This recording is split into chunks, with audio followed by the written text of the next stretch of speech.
নওগাঁ। এই জন্য আপনাদের আঞ্চলিকতার সাথে আমার আঞ্চলিকতা অনেকটা মিলবে, সমস্যা হবে না। যেটাই হোক, রাজশাহী জেলার অন্তর্গত, রাজশাহীর বাইরে কি নওগাঁ? কথা কয় না। আপনি আবার একেবারে কাউন্টার দিলেন, এখন এমন একটা কাউন্টার দিবেন যেটা টিকে থাকতে পারবেন।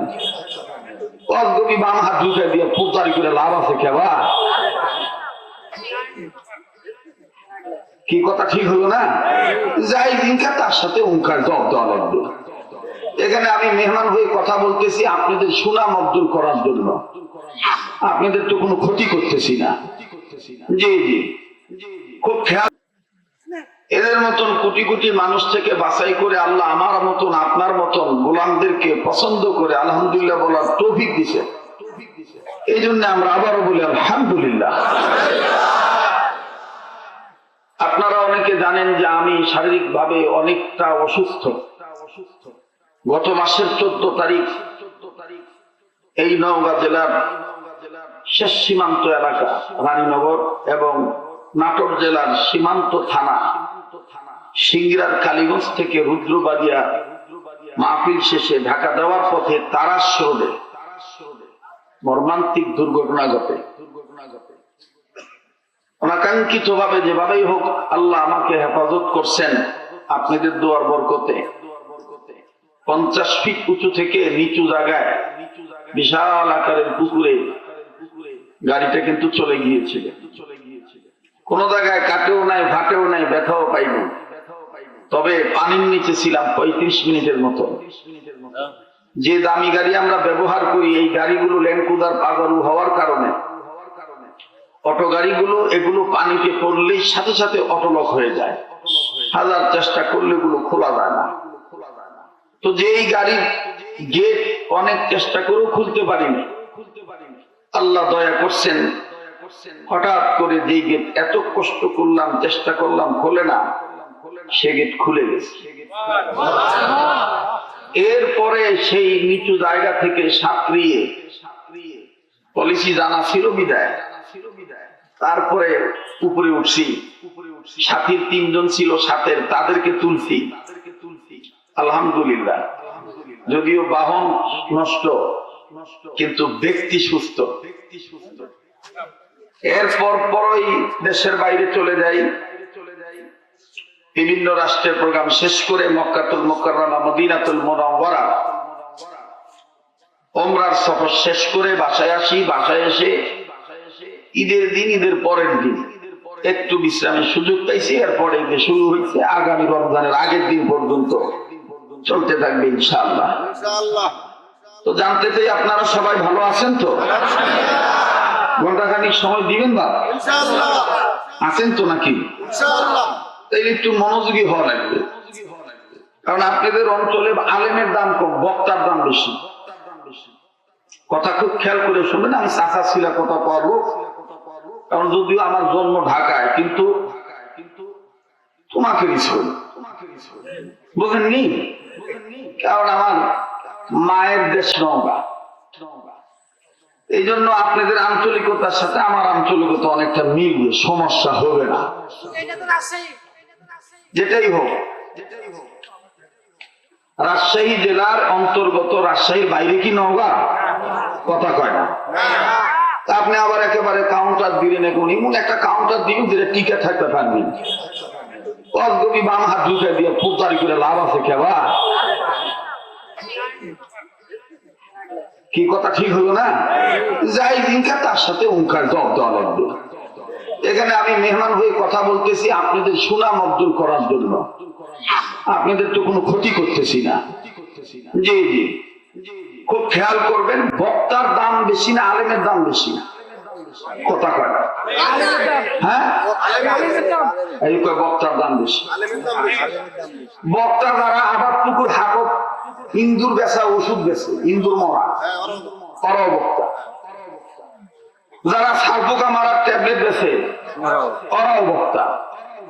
যারা গুলিস্তানে যেটা নিবেন, বাসা নিবেন 60 টাকা 70 টাকা, ওরাও বক্তা। আমি কথাটা দুঃখে বলতেছি। আমরা ঢাকা থেকে আসলে আপনারা আমাদেরকে ইস্তেকবাল দিয়ে সম্মান করেন, আপনার স্থানীয় মসজিদের ইমামকে 2 টাকার মূল্য আপনি দেন না। উল্টে একটা হাদিস কোথার থেকে পাসিন আল্লাহ ভালো জানে, বাড়ির গরু বলে কাটা ঘাস খানা। কে বলছে? ধুইয়া মুছে ঠিক মতন যত্ন করে খিলেন, এমনি খাবো, ভাত খুঁজে খাবে। আসলে চিনেন না, তাই রতন বুঝেন না। আমরা ঢাকা থেকে আসছি, বিদেশে লেখাপড়া করছি, আমরা আলেম হয়েছি, আর আপনাদের মসজিদের যে ইমাম, আপনাদের মাদ্রাসার যে মুহতামি প্রিন্সিপাল, উনি কষ্ট করে মানুষের বাড়ি লজিং থেকে জাকির থেকে লেখাপড়া করছে, উনি কি আলেম হয় নাই? কথা কয় না। হ্যাঁ, আমাদের ডাক নাম বেশি, এটা ভিন্ন জিনিস, তাই বলে ওই কিন্তু আলেম ছোট না। এই জন্য একটা কথা বলি, আপনি মারা গেলে এই কাতিলা এলাকার মানুষ আপনি যদি হয়ে থাকেন, আপনি মারা গেলে আপনার জানা যায় কিন্তু আমি শরীয়তপুরি আসতেও পারি, নাও আসতে পারি, ওই ইমাম সাহেব কিন্তু থাকবে। এই জন্য আজকে থেকে একটা শিক্ষা নিবেন, বক্তার পাগল হবেন না, আলেমের পাগল হবেন। বক্তার সাথে সম্পর্ক থাকে নানান বকবাতিয়া। এই জন্য বক্তা কখনো মঞ্চে, কোরআনের মঞ্চে মুমতাজের গান গায়, আয়ুব বাচ্চুর গান গায়, নওগাঁ জেলার ঐতিহাসিক শিল্পী, গ্রামের প্রত্যন্ত অঞ্চলের মনোমুগ্ধ শিল্পী মহিলারা বিজেপি নেই, আমার সাইদুল মামা বড় গান গায়। মামা কেন কোন মামা নগর রফিক কন, মরে গেছে জলিল সাহেব কন, এগুলো আমারই সব। তো এই ওনারও গান গায়, কোন শ্রোতা বাধা দেয় না যে হুজুর এটা কোরআনের মঞ্চে। যে শিল্পীর গানের উদাহরণ দিলি, ওই শিল্পীগুলো তো কোনোদিন কোরআনের মঞ্চে গান গায় নাই, ওরা গানের মঞ্চে গান গাইছে, আপনি কোরআনের মঞ্চে তাদের গান গান কেন? কথা কয় না, বাধা দেন না কেন? বক্তার সম্পর্ক দুনিয়ার নানান বকবাতিয়ার সাথে, আর আলেমের সম্পর্ক এলেমের সাথে, আর এলেমের সম্পর্ক আল্লাহর সাথে। কথাগুলো দিনের কান লাগায় বুঝবেন। আলেমের সম্পর্ক এলেমের সাথে, আর এলেমের সম্পর্ক নেন আল্লাহর নাম নেন কার সাথে? আল্লাহর সাথে। আর এই বিষয় বোঝানোর জন্যই এই এলাকার ধর্মপ্রাণ মুসলমান, ধনী গরিব সম্মিলিত ভাবে এই মাদ্রাসাটা চালু করছে। কথা বলেন তো বাজান, দুনিয়া থাকার জায়গা না। এখন ভালো আছি, কালকে মারাও যেতে পারে। এজন্য এই নিয়োগ নিয়ে বলবেন না যে সুর ভালো হলে, এবারে লল্লির সুর টঙ্কা টঙ্কা হলে সিংহা শুনি। একসময় খুব গান গাইতাম আমিও, কিন্তু তখন বুঝিনি, বা এখন বুঝি। প্রত্যেকটা কথা রেকর্ড হয়, এগুলা রেকর্ড না, ফেরেশতারা রেকর্ড করতেছে। আল্লাহ শুনাবে কোন কথা বান্দার জন্য কসুল, আর কোন কথা আমার জন্য কসুল। তখন যদি পাবলিকের মন জোগাড় করার জন্য আমি কসনু আল্লাহ একটু পাবলিক দিয়ে সুজা থাক। কথা বুঝতে পারছি? এই জন্য এখলাস নিয়ে কথা শুনবেন। আজকে আমার নাম মুখলেসুর রহমান, এখলাস নাই। কিবা আজকে আমার নাম মুখলেসুর রহমান, এখলাস নাই। এক বুজুর্গকে প্রশ্ন করা হলো, হযরত हमारे नाम मुखलिसुर रहमान हुआ तो इखलास उधर जाइए जब देंगे। হযরত বলতেছে তোমারি ইখলাস উধার যাইয়ে আমি কিভাবে বলবো? বলতে হুজুর আমার নাম তো মুখলেস, কিন্তু ইখলাস তো পূজা করছি না, ইখলাস কেমন করে পাবো? তো হুজুর তখন বলতেছে हाँ, इखलास आने के लिए 3 बात मौत तक याद रखना चाहिए, और इस 3 बात पर मौत तक इस्तकामत हो जाओ। इखलास को तलाश करने के लिए खुद इंतजार नहीं, इखलास आपकी तलाश करने के लिए इंतजार हुआ। মানে इखलास তোমার খোঁজা লাগবে না, इखलास তোমার খুঁজে বেড়াবে। যদি 3টা কথা তুমি মনে রাখা চলতে পারো, সে 3 কথা কি কি বলবো? বুখারী শরীফের প্রথম হাদিস, ইন্নামাল আমালু বিন্নিয়াত। প্রতিটি কাজের নিয়তকে আগে কি করতে হয়? সঠিক করতে হয়। আমি এই জন্য কথাগুলি বলতেছি, কষ্ট দিয়ে থাকলে মাফ করে দিবেন। এগুলা বলার শোনার জন্যই তো, অজানা বিষয়গুলো জানার জন্য তো আসছেন, নাকি কথা ভুলগুলি সংশোধন করার জন্য তো আসছেন। আলহামদুলিল্লাহ। মোহতারাম হাজিরিন, তো ইখলাস আসবে 3টা কথা জীবন ভর মনে রাখলে। সেই 3 কথা কি বলবো? নাম্বার 1, হায়াত আমার সীমিত। নাম্বার 2, রিজিক আমার নির্ধারিত। নাম্বার 3, মরণ আমার অবধারিত। এই 3 কথা মনে রেখে আপনি যদি রাজনীতি করেন, আপনার রাজনীতিটা ইখলাসওয়ালা রাজনীতি হবে। এই তিন কথা মনে রেখে যদি আপনি ব্যবসা করেন, আপনার ব্যবসাটা একলাসওয়ালা ব্যবসা হবে। এই তিন কথা মনে রেখে যদি আপনি বক্তাগিরি করেন, ওয়াজ মাহফিল করেন, আপনার কথাগুলোর মধ্যে একলাস থাকবে। কারণ আমার হায়াত সীমিত, আমি কি খাবো, মুরগির গোস্ত খাবো না গরু খাবো, ওটা আমার দাফাদাফি করা লাগবে না। রিজিক আমার কপালত আল্লাহ নির্ধারিত করে দিচ্ছে। কথা কয় না?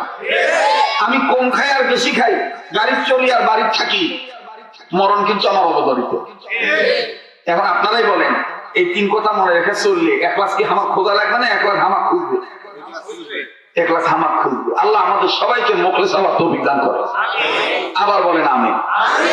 এবার আসেন, একলাস তার অন্তরে জায়গা পাবে যার অন্তরে ইস্তেগফারের জায়গা আছে, মানে মাপ চাওয়ার অভ্যাস আছে। কি চাওয়ার অভ্যাস? মাপ চাইলে খুশি হয় কে? মানুষও কিন্তু খুশি হয়। অন্যায় করার পর যদি আমি ভুলে দেবা, মাফ করে দেবা, তখন দেখবেন যে ওই মাপ না করলেও পাশে থেকে সাপোর্ট দিয়ে হ্যাঁ মাপ চাচ্ছে। তো মানুষের অন্তরে যদি এরকম দয়া থাকে, তার থেকে বেশি দয়া কার? সেই আল্লাহ বলেন, তুমি আমার কাছে মাপ চাও, আমি তোমাকে মাফ করে দেবো। আমার সাথে বলেন আস্তাগফিরুল্লাহ, বলেন না আস্তাগফিরুল্লাহ, আবার বলেন আস্তাগফিরুল্লাহ। কথা বলতে যে হঠাৎ কথা মনে হয়ে গেল, এক ইদানিং কিন্তু হার্টের রোগী বেশি, প্রেসারের রোগী বেশি। ভাই ঘোরাফেরা করবি না তো ভাই, কিন্তু আমার ডিস্টার্ব হবে। এইটা আপনি একটু মেহরবানি করে বন্ধ করেন, বন্ধ করে আপনি অন্তরের ভিডিও করেন। ভালো মানুষ কেন করে প্যারালাইসিস রোগী হচ্ছে? দেখবেন মাহফিলে আসে, এগুলো করবেন না। আপনার প্রয়োজন আছে রেকর্ড করার, আপনি আপনার কাছে থেকে সীমানার ভিতর থেকে রেকর্ড করবেন, অন্যের মনোযোগে যেন আঘাত না হয়। কারণ এটা একটা ধর্মীয় ক্লাস, এখানে মুখস্থ বুলি বলার জন্য আসি নাই, ক্লাস করাইতেছি। আপনি একটা বিষয় নিয়ে বাড়িতে যাবেন, হতেও তো পারে এটাই হেদায়েতের জন্য যথেষ্ট। কথা বলেন ঠিক কিনা? মনোযোগী হওয়া চাই। তো ইদানিং প্রেসারের রোগী বাড়ছে, নারী পুরুষের পায়ের তালু বলে, হাতের তালু বলে, মাথা বলে, কয় না? আচ্ছা বলেন তো দেখি, কোরআনের চাইতে বড় ঔষধ আছে পৃথিবীতে? আল্লাহ নিজে বলছেন, মুমিনদের জন্য কোরআনকে আমি ঔষধ বানাইছি, রহমত বানাইছি। কোরআনে আছে না নাই? এটা কি আমার বক্তব্য না আল্লাহর বক্তব্য? وَنُنَزِّلُ مِنَ الْقُرْآنِ مَا هُوَ شِفَاءٌ وَرَحْمَةٌ لِّلْمُؤْمِنِينَ।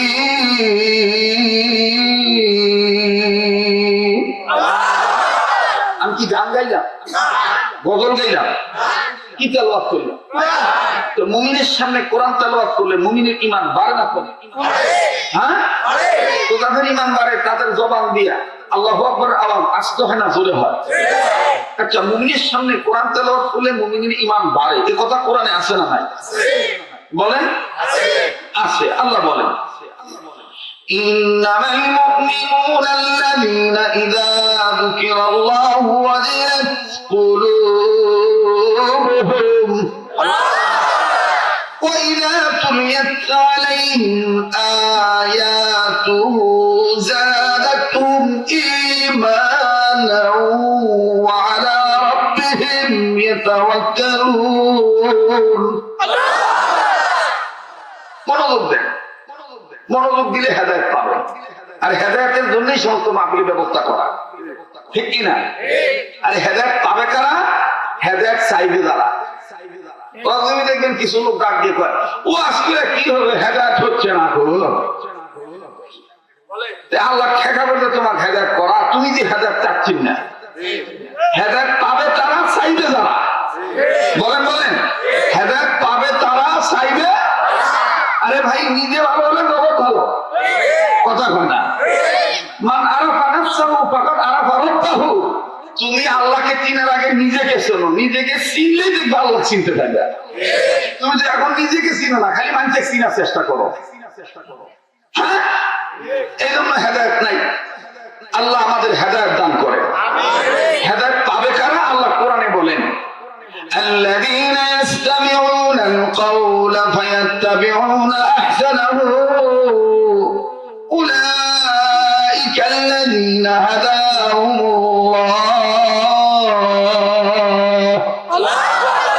আল্লাহ বলেন, ওগো নবী, হেদায়েত তারা পাবে সহকারে কোরআন শুনবে এবং মানবে।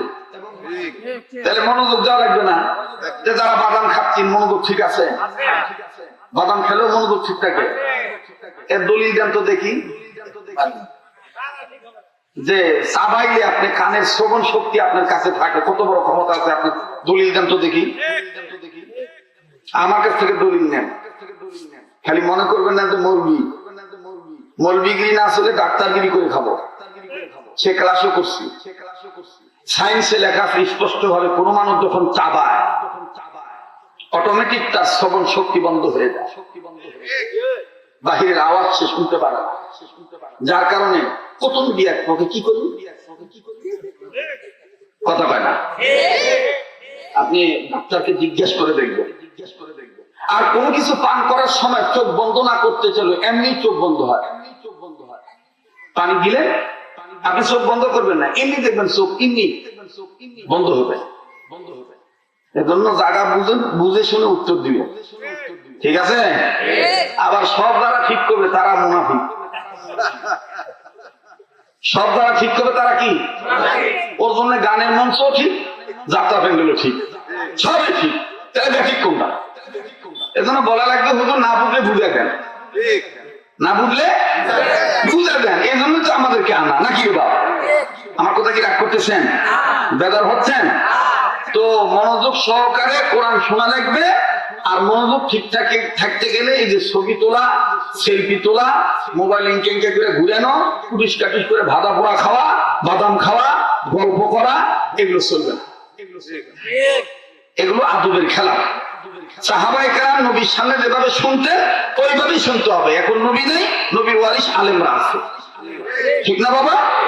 আল্লাহ আমাদের কবুল করেন, বলেন আমিন। আবার বলেন আমিন। তো যে কথাটা বলতেছিলাম, কোরআন শরীফের থেকে বড় ঔষধ আছে পৃথিবীতে? আছে। হার্টের বড় ঔষধ কোরআনের সূরাতুত তাওবার মধ্যে তাফসীর কারকগণ লেখেন, কোন বান্দা যদি আজকে ওয়াজ হয়েছে বা না এরকম আওয়াজ হলে তো আমি কথা বলতে পারবো না। ওয়াইদা কুরিয়াল কুরআন ফাসতামিউ লাহু ওয়া আনসিতু লাআল্লাকুম তুরহামুন। তোমরা কোরআন তেলাওয়াত করার সময়, শোনার সময় চুপচাপ থাকবা, তাইলে তোমাদের প্রতি রহমত আসবে। এটা আল্লাহর ওয়াদা, ঠিক না? আল্লাহ আমাদের সবাইকে শয়তানি ধোঁকা থেকে হেফাজত করে। তো আমার সাথে বলেন আউযু বিল্লাহি মিনাশ শাইতানির রাজীম। বলেন আউযু বিল্লাহি মিনাশ শাইতানির রাজীম। আবার বলেন আউযু বিল্লাহি মিনাশ শাইতানির রাজীম। এবার বলেন আস্তাগফিরুল্লাহ। আবার বলেন আস্তাগফিরুল্লাহ। আবার বলেন আস্তাগফিরুল্লাহ। এবার বলেন ইন্নাল্লাহা গফুরুর রহিম। আল্লাহু আকবার, আল্লাহু আকবার, আল্লাহু আকবার। এবার বলেন সাল্লাল্লাহু আলাইহি ওয়াসাল্লাম। মুহতারাম হাজিরিন, যে কথাটা বলতেছিলাম, হার্টের রূপ বেড়ে গেছে। ভালো জোয়ান মানুষ হঠাৎ করে নওগাঁর ভাষায় কয় ধরপর করে মরল বা হঠাৎ মরে গেল বা ভালো মানুষ হঠাৎ মরল। কি হয়েছে? হার্ট অ্যাটাক করছে। এই হার্টের ঔষধ, কোন মানুষ যদি দৈনন্দিন জীবনে 100 বার আস্তাগফিরুল্লাহ এটাকে যদি জপন করে, এমনি তো তার গুনাহ মাফ হবেই। দ্বিতীয়ত আল্লাহ পাক তার হার্টের ব্লককে কোনদিন তার হার্টে ব্লক হবে না, তার হার্টের রোগ থাকবে না। আমরা কি পারবো? নবী করিম সাল্লাল্লাহু আলাইহি সাল্লামের জীবনে কোনো গুনাহ ছিল? এরপরও উনি 70 বার তওবা করতেন দৈনন্দিন জীবনে। আমি আপনি কয়বার বলি বলেন? আমার আপনার তো 700 বার বলা দরকার, ঠিক না? তো আজকের পর থেকে দৈনন্দিন জীবনে আল্লাহর কাছে মাফ পাওয়ার জন্য, সুস্থ থাকার জন্য আমি 100 বার আস্তাগফিরুল্লাহ আস্তাগফিরুল্লাহ বলবো। তো এর আছে ইনশাআল্লাহ। আল্লাহ কবুল করুক, বলেন আমিন।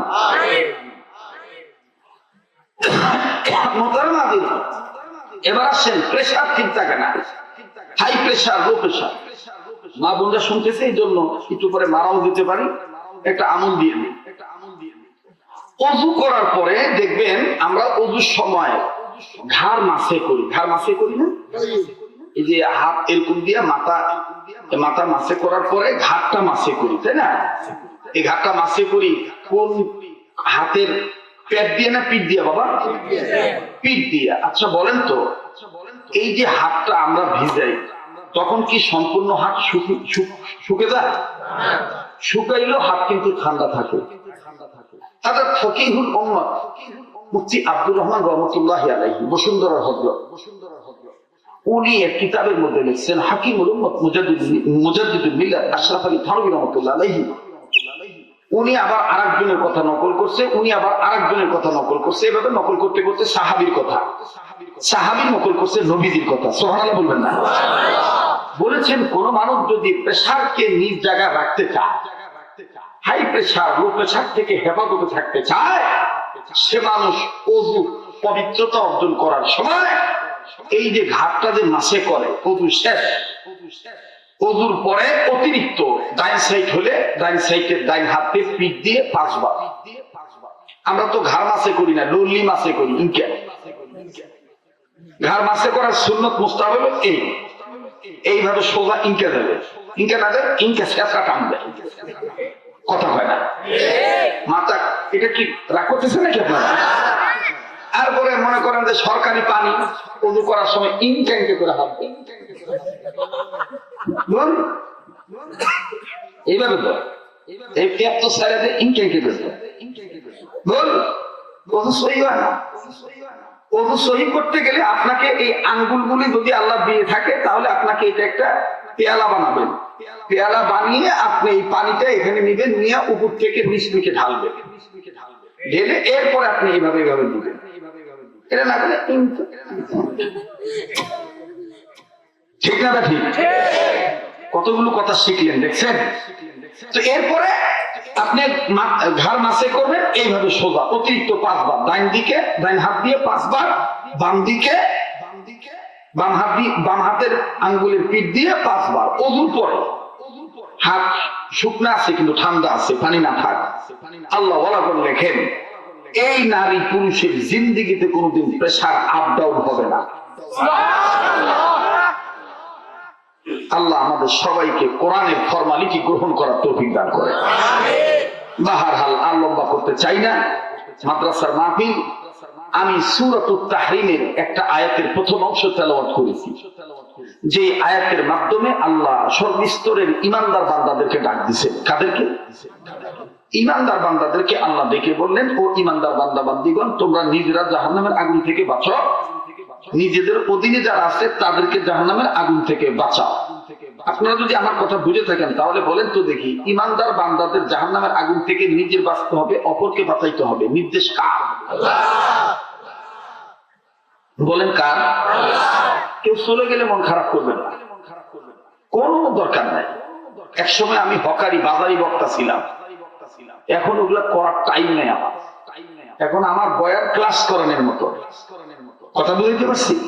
আর এটা এমনি হয় নাই, এটা আল্লাহ ওয়ালাদের সোহবতে থাকতে হয়, তাদের পায়ের জুতা সোজা করতে হয়, পায়খানা সাফ করতে হয়, দিনের রাস্তা বের হইতে হয়, তাহলে দেখবেন চেহারা নূর আসে, কলব পরিষ্কার হয়ে যায়। হ্যাঁ, খুব খেয়াল করে শোনা চাই। এখানে অনেক শ্রোতা এরকম আছে ওযুই করে নাই, একে 5 ওয়াক্ত নামাজও পড়ে নাই, বক্তা আসিছে ঢাকার বক্তা, আযান দেয় খুব সুন্দর, কথা কয় না। আবার একটু দেরি হওয়ার কারণে অনেকে বলছে না আসবে না, তো পাওয়াই যায় না, এখন মিসাই পোস্টার করছে, ঠিক কিনা বলে? এক একজনের এক এক রকম, কারণ বক্তার পাগল আলেমের পাগল না। আল্লাহ আমাদের সবাইকে আলেমের পাগল হওয়ার তৌফিক দান করে। তো জাহান্নামের আগুন থেকে নিজের বাঁচতে হবে, অপরকে বাঁচাইতে হবে, নির্দেশ কার? আবার বলেন আল্লাহ। নবী মুহাম্মদ সাল্লাল্লাহু আলাইহি ওয়াসাল্লাম বলেন, জাহান্নামের আগুন থেকে নিজের বাঁচতে হবে, অপরকে বাঁচাইতে হবে, এটা ইমানদার বান্দাদের প্রতি নির্দেশ আল্লাহ। আর জাহান্নামের আগুন থেকে উম্মতে মুহাম্মদীদের বাঁচার পথ হলো 4টা। কয়টা? বলেন না কয়টা? জাহান্নাম থেকে বাঁচতে হবে, বাঁচাইতে হবে অপরকে, নির্দেশ কার? আর উম্মতে মুহাম্মদীদের জাহান্নাম থেকে বাঁচার পথ কয়টা? মুখস্থ করেন কয়টা? কি কি? নাম্বার 1 আলেম হওয়া, নাম্বার 1 আলেম হওয়া। নাম্বার 2 আলেম হতে পারো নাই, আলেমের ছাত্র হওয়া। আলেমের ছাত্র হওয়া। নাম্বার 3, আলেমের ছাত্র হতে পারো নাই, আলেমের কথা শোনা। নাম্বার 4, আলেমের কথাও শুনতে পারো নাই। নাম্বার 4, আলেমদেরকে মহব্বত করা। মাশাআল্লাহ, আলহামদুলিল্লাহ, সুবহানাল্লাহ, আলহামদুলিল্লাহ। এখানে আমরা দাঁড়ায় আছি, যে দল, যে মতের, যে পীরের মুরিদ, যে কাজ করি না কেন, আপাতত সবাই আমরা এই 4 গ্রুপের মানুষ। কথা কয় না? কেউ আলেম না হয়ে আলেমের ছাত্র হয়ে বসে আছেন, তাও না হয়ে কেউ আলেমদের কথা শোনার নিয়তে বসে আছেন, তাও না হয়ে কেউ আলেমদের মহব্বত নিয়ে শেষ পর্যন্ত তাকে নিয়োগ করে বসে আছেন। না বাবা, কথা বলেন ঠিক কিনা? আল্লাহ আমাদের এই 4 গ্রুপ হিসেবে কবুল করে নেন। 5 নম্বর গ্রুপ থেকে আল্লাহ হেফাজত করেন। আবার কোন আমি আমার ভাইরা, আলেম হইলে লাভ না লস? বলেন বলেন, লাভ না লস? লাভ। জাহান্নামের আগুন থেকে বাঁচতে হবে, বাঁচাইতে হবে, নির্দেশ কার? আল্লাহ। ইমানদার বান্দাদের প্রতি এটা নির্দেশ। এখন প্রশ্ন হইতে পারে, হযরত ইমানদার কারা? লা ইলাহা ইল্লাল্লাহু মুহাম্মাদুর রাসূলুল্লাহ বলছি, ইমানদার হয়ে গেছি। ওবা, তোমার সাথে হিন্দুরাও ভালো মতন কালমা পড়তে পারে, বা এই মুসলমান হয়ে গেল। বলবেন যে হুজুর দাড়ি রাখছে, হুজুর রবীন্দ্রনাথ ঠাকুরের দাড়ি তো তোমার থেকে লম্বা কম ছিল না, তাই বলে কি রবি ঠাকুর মুসলমান ইমানওয়ালা? বলবেন যে হুজুর না, হুজুর বাবলি চুল রাখছি। হুজুর তো বাবলি চুল রাখছেন, ভারতে যায় দেখেন কতজন এরকম লম্বা চুল রাখছে। তাও না যদি হয়তো দেখেন গোলাপ Shah mother, Shah Ali mother, Shahjalal mother সামনে যায় দেখেন বহুত হিন্দু বাবলি চুলি আছে। কথা কয় না? কাজেই পোশাক আর গপ্প ইমানের সার্টিফিকেট না। ইমানের দাবিতে সত্যবাদী তারা কারা? সূরাতুল হুজুরাতের 15 নম্বর আয়াতের মাধ্যমে আল্লাহ বলেন, ইন্নামাল মুমিনুনা আল্লাযীনা আমানু বিল্লাহি ওয়া রাসূলিহি সুম্মা লাম ইয়ারতাবু ওয়া জাহাদু বিআমওয়ালিহিম ওয়া আনফুসিহিম ফি সাবিলিল্লাহ।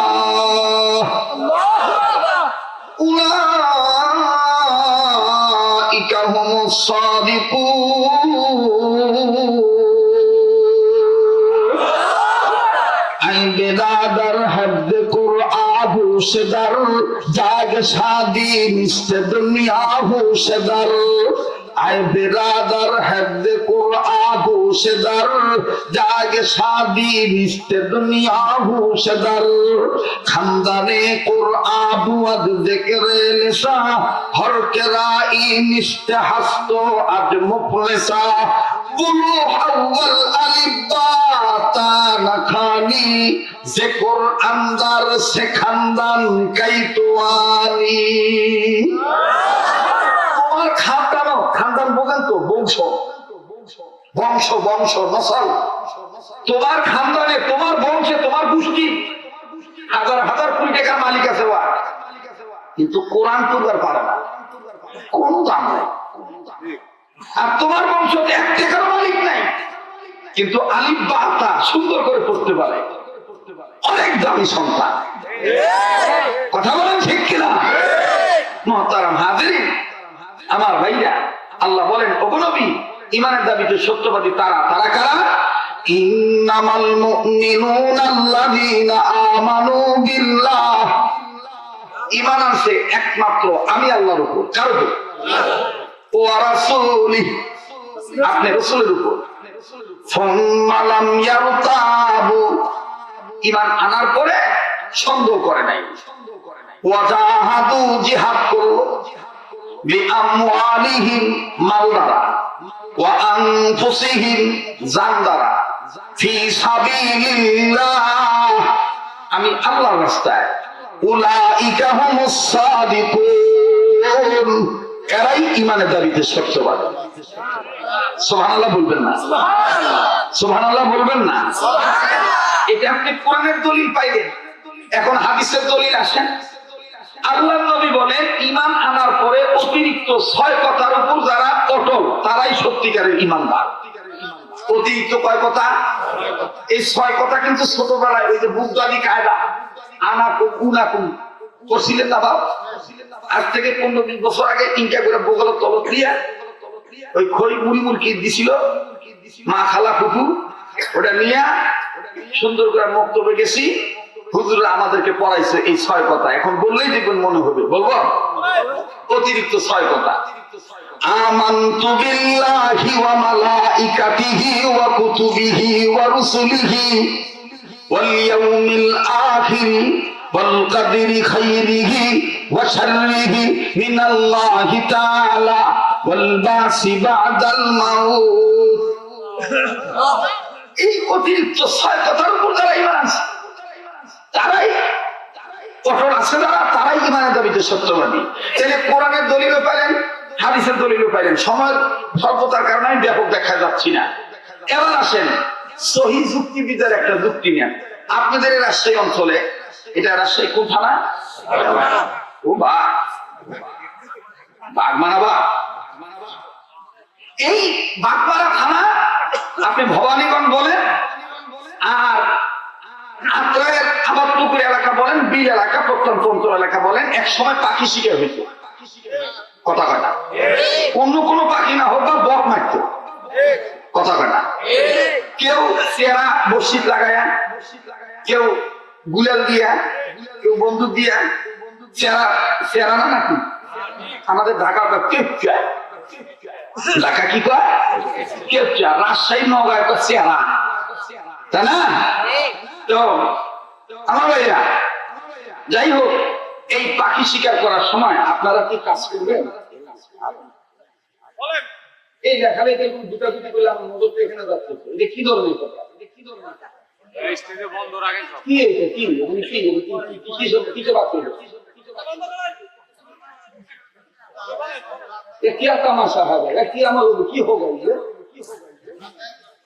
বোঝেন না এটা মানে কি তামাশা?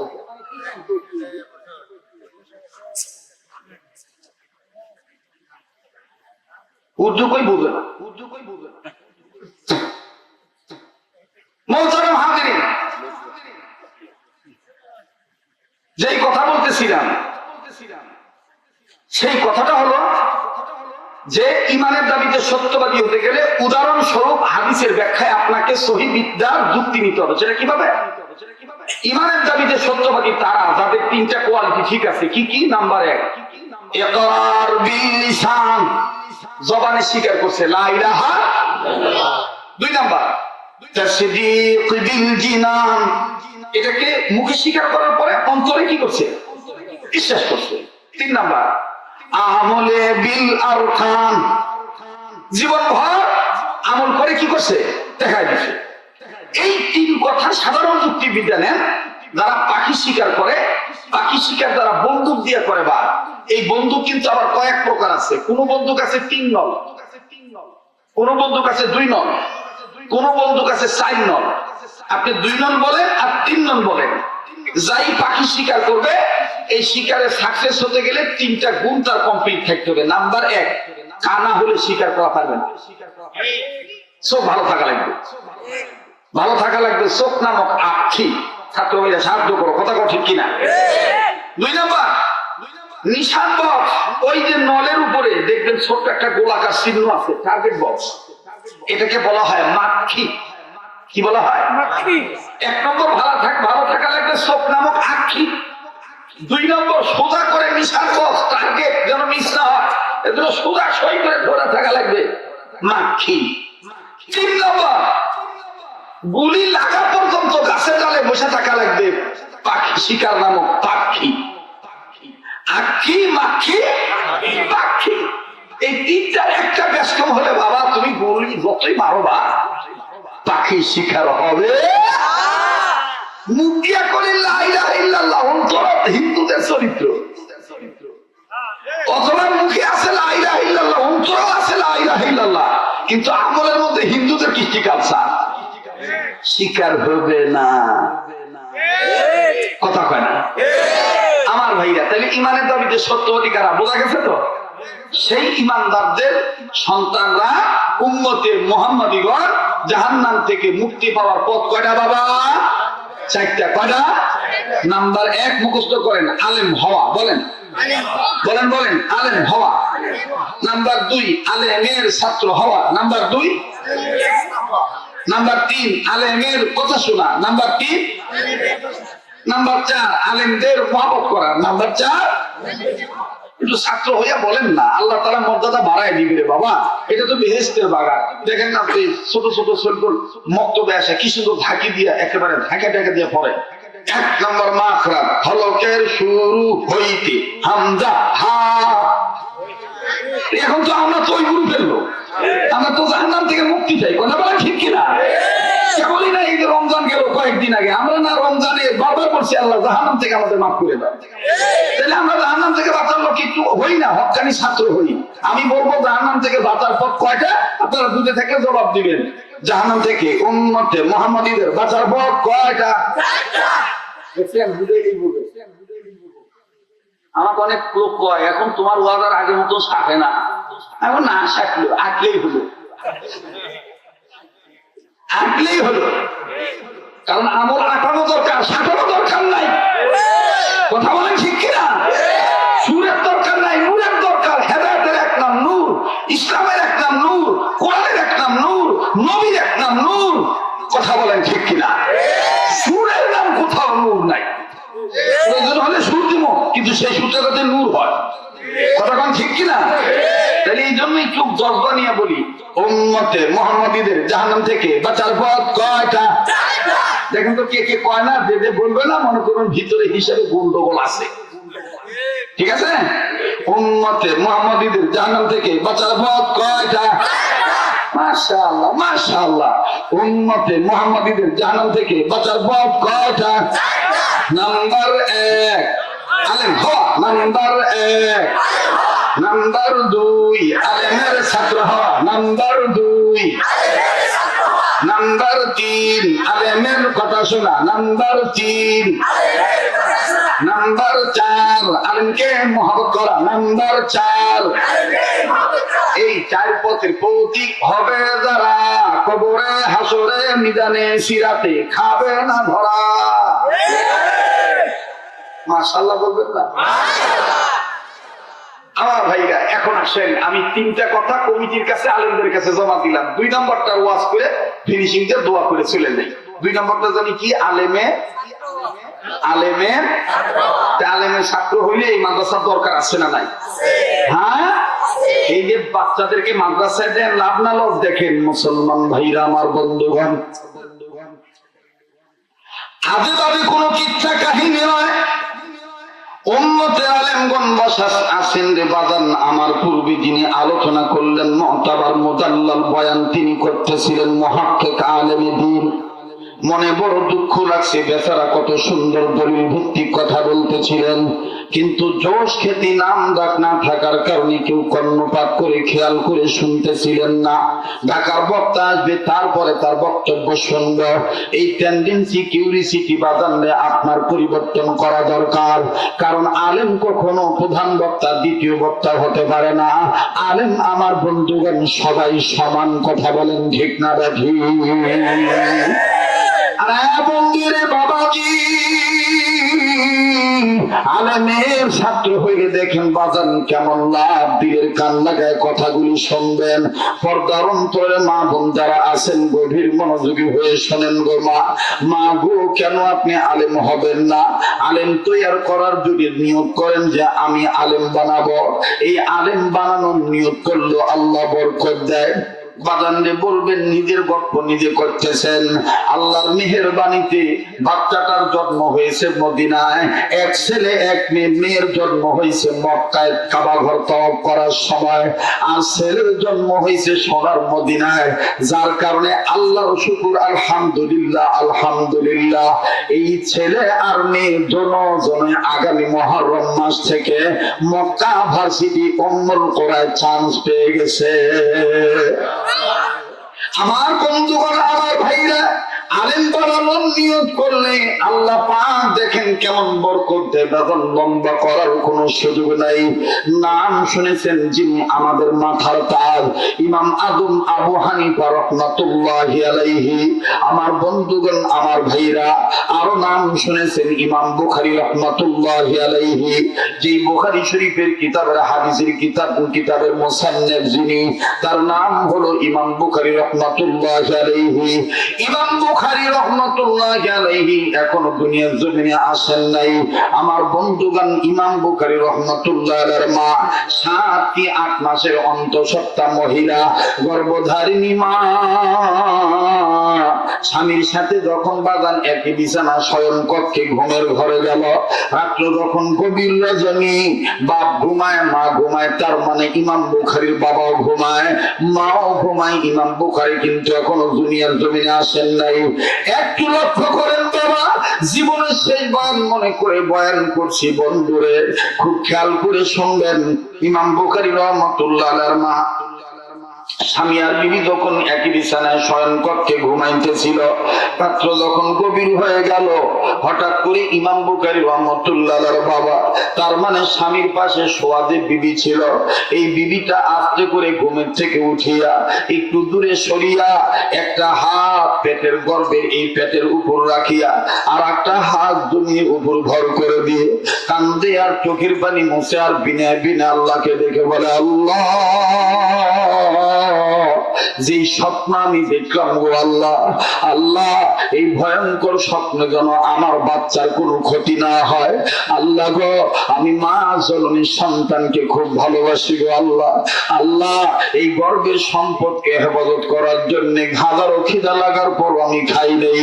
আহারে আমার মায়ের পাগল সন্তানেরা, ও আমার মায়ের পাগল ভাইয়েরা, মা তোমাকে গর্বে নিয়ে আহারে যখন মায়ের 7 মাস 6 মাস হয়, 4 মাস 5 মাস 6 মাস যখন হয়ে যায় গো, যখন তোমার আমার আকৃতি হাত পা যখন একটু লম্বা হয়ে যায়, তুমি আর আমি যখন মায়ের পেটের মধ্যে যখন লাঠি দেওয়া শুরু করি, একটু ঘোরাঘুরি শুরু করি, মা জননীর খিদা লাগার পরও মা খাইতে বসে, হঠাৎ করে বাচ্চার হাঁটু জুতার কারণে মা খাওয়া বাদ দিয়ে দেয়, না আমি খাবো না, আমার এই সোনার সল এখন খাওয়ার পরে কারো যদি আমার সন্তানের ক্ষতি হয়ে যায়, এই জন্যই তো কবি বলে, বনে থাকে বন বাদুরি, বাচ্চা চলে তার বুকে,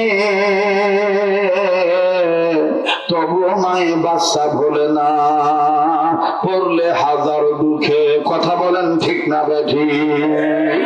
বনে থাকে বন বাদুরি, বাচ্চা চলে তার বুকে, তবুও মায়ে বাচ্চা ভোলে না, পড়লে হাজার দুঃখে। বিদেশেতে যদি কারো সন্তান মারা যায়, পশু পক্ষী না জানিতে জানে তাহার মা। কথা বলেন ঠিক না বেঠি? বন্ধু, মায়ের অন্তর চক্ষু, মায়ের একটা গোপন একটা কান আছে রে সোনার বাপ জানেরা। যদিও কথাটা লম্বা হয়ে যায়, নিজের বাস্তব অভিজ্ঞতার আলোক থেকে বলি, আমার ভাই রে, ইন্টারনেটের মাধ্যমে আপনারা শুনেছেন, আমি প্রায় বয়ানের মাধ্যমে মায়ের কথা বুঝাইতে যে বলি, আমরা অনেকে মনে করি এই রাজশাহী জেলার বাগমারা থানার অনেক প্রবাসীর সাথে সৌদি আরবে দেখা হয়, মালয়েশিয়া দেখা হয়, দুবাই, কাতার, বাহরাইনে দেখা হয় রে বাবা, এমনকি লন্ডনের ইস্কাটন, বার্মিংহামেও দেখা হয়, আমেরিকার ক্যালিফোর্নিয়া আমার বন্ধুগণ সেখানেও দেখা হয়। হুজুর আমার বাড়ি বাগমারা, হুজুর আমার বাড়ি ভবানীগঞ্জ, হুজুর আমার বাড়ি আহসানগঞ্জ, আত্রাই থানা, নওগাঁ জেলার সীমান্ত ডিস্ট্রিক্টের অনেক থানা। আমার ভাইদের শুধু আমি একটুটা দেওয়ার জন্য বলছি, অনেকে মনে করে মা বাপ থুইয়া গ্রামে থুইয়া আমি শহরে আসি, 1000 কিলোমিটার ঘুরে আসি, আমার বিপদের খবর কি আমার মা জানে নাকি? আমি 2 মিনিটে খালি আপনাদের একটা আলামত বলে দিই। সিঙ্গাপুর প্রবাসী আমার এই খুব নিয়ারেস্ট পার্সন, বাজান প্রতিবেশী, যৌথ পরিবার, খুব শ্রদ্ধা করে, মহাব্বত করে, নাম তার মাসুদুর রহমান, 5 বেটার মধ্যে ছোট বেটা। এই মাসুদ ভাইয়াকে বাপ মা অর্থকরী খরচ করে সিঙ্গাপুরে পাঠাইলো, প্রবাসী জীবনে যাবে, লাইফ ডেভেলপ হয়ে যাবে, পারিবারিক দারিদ্রতা বিমোচন হয়ে যাবে। পরিবারের কোনো দারিদ্রতা থাকবে না। বেটা কামাই করার জন্য পাঠাইলো, 1 মাস 1.5 মাস 2 মাস 2.5 মাস হয়ে গেল। বাজান রে 1 মাস 25 দিন সবার সাথে সমান তালে যোগাযোগ ছিল। আর এখন ইন্টারনেটের জামানা, আমেরিকা থেকেও কিন্তু বাজান বাংলাদেশে বউ বেটির সাথে মায়ের সাথে ভিডিও কলে দেখে দেখে কথা বলা যায়। কথা বলেন ঠিক না বেঠি? 1 মাস 25 দিন সবার সাথে যোগাযোগ ছিল। হঠাৎ করে বাজান রে 2.5 মাস যখন হয়ে গেল, 20 দিন আর মায়ের সাথে বেটার যোগাযোগ নাই। মা জননীর খানা বন্ধ হয়ে গেল। আরে আমার বেটা, আমার সোনার চান কলিজার টুকরা কেন আমার সাথে কথা কয় না? একবার অন্য প্রবাসীর বাড়িতে যায়, কি গো আমার বেটা মাসুদ কি ফোন দিল নাকি?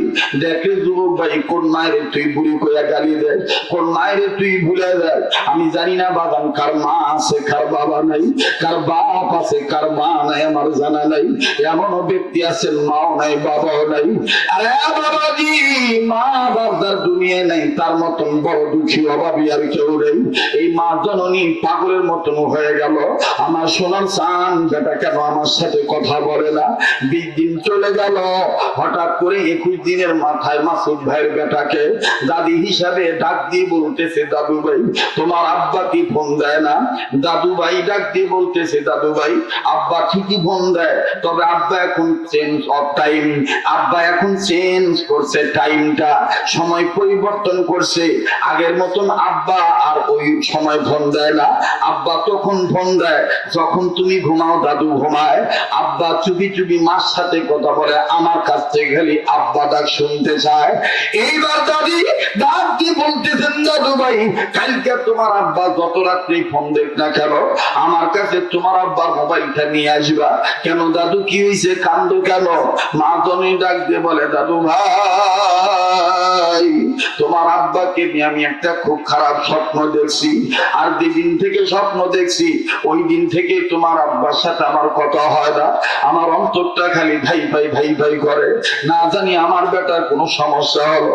দাদু ভাই আমি তোমার আব্বার কাছে কোনো কিছু চাওয়ার জন্য কথা বলবো না, আমি শুধু এতটুকু জিজ্ঞাসা করবো, ও আমার সোনার চান বাপরে কেমন আছিস, তোর শরীরটা কেমন, আমি খালি এইটা জানবো।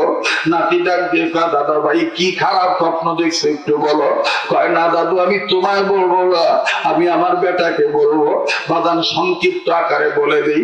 পরের দিন যখন গভীর রজনীতে বেটা মাসুদ ফোন দিল, এই মাসুদ ভাইয়ের বেটা দাদির কথাটা প্রাধান্য দিয়া আস্তে করে মার কাছ থেকে মোবাইল নিয়ে বলে, মা গো দাদু আব্বুর সাথে কথা বলার জন্য খাওয়া বন্ধ করে দিছে, দাদু নাকি আব্বাকে নিয়ে একটা বাজে স্বপ্ন দেখছে, দাও মা দাও, দাদু ভাইয়ের সাথে আব্বুকে কথা বলে দেই। হন হন করে দাদুর ঘরের দিকে নিয়ে গেল মোবাইল খানা নিয়ে, ডাক দিয়ে কয়, দাদু ভাই আব্বা ফোন দিছে। আমার বাইরে মা বেটার খবর পাইয়া চট করে দরজার খিল খুলে মোবাইলটা নিল, মোবাইলটা কানে ধরে কান্দার বলে, বাবা আমি তোর কাছে কোনো কিছু চাওয়ার জন্য ফোন দেই নাই। আব্বা বিদেশে প্রবাসী জীবনে মনে খুব ব্যস্ত হয়ে গেছি, আমি মায়ের সাথে আজকে 20 দিন ধরে কথা বলার সময় পাইস না। আব্বা আমি শুধু তোর কাছে জানতে চাই বাবা তুই কেমন আছিস। মাসুদ ভাই কাঁদো কাঁদো ভাবে বলে, মা আগে তুই বল তোর কি হয়েছে। মাসুদ ভাইয়ের মা কয়, বেটারে আমি তোরে নিয়ে খুব একটা খারাপ স্বপ্ন দেখছি, ওই স্বপ্ন দেখার পর থেকে তোর সাথে যোগাযোগ নেই। মাসুদ ভাই বলে, মা গো তুই কি স্বপ্ন দেখছিস আগে বল। আগে বলে, না বেটা তুই বল তুই কেমন আছিস। না মা তুই বল তুই কি স্বপ্ন দেখছিস। এইবার মাসুদের মা কান্দার ডাক দিয়ে বলে, বেটা রে আমি স্বপ্নে দেখতে পাইলাম আব্বা তোর 2টা পাও ভেঙে গেছে, তোর 2টা পায়ে মোটা করে ব্যান্ডেল বাঁধা, তোর পাটা টানা দিয়ে বান্ধা, বাবা তোর যন্ত্রণা হইতেছে, তুই চলতে ফিরতে পারিস না, মা বাবা কইয়া চিৎকার মারে। আব্বার আমি এটা স্বপ্ন দেখছি, আগে বল বেটা শোনার সাম তুই কেমন।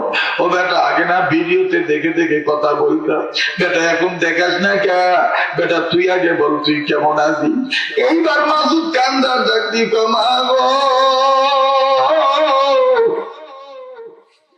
আসলেই তো 20 দিন ধরে আমি পাও ভাঙ্গিয়া পঙ্গু হয়ে বিছানায় পড়ে আছি রে মা।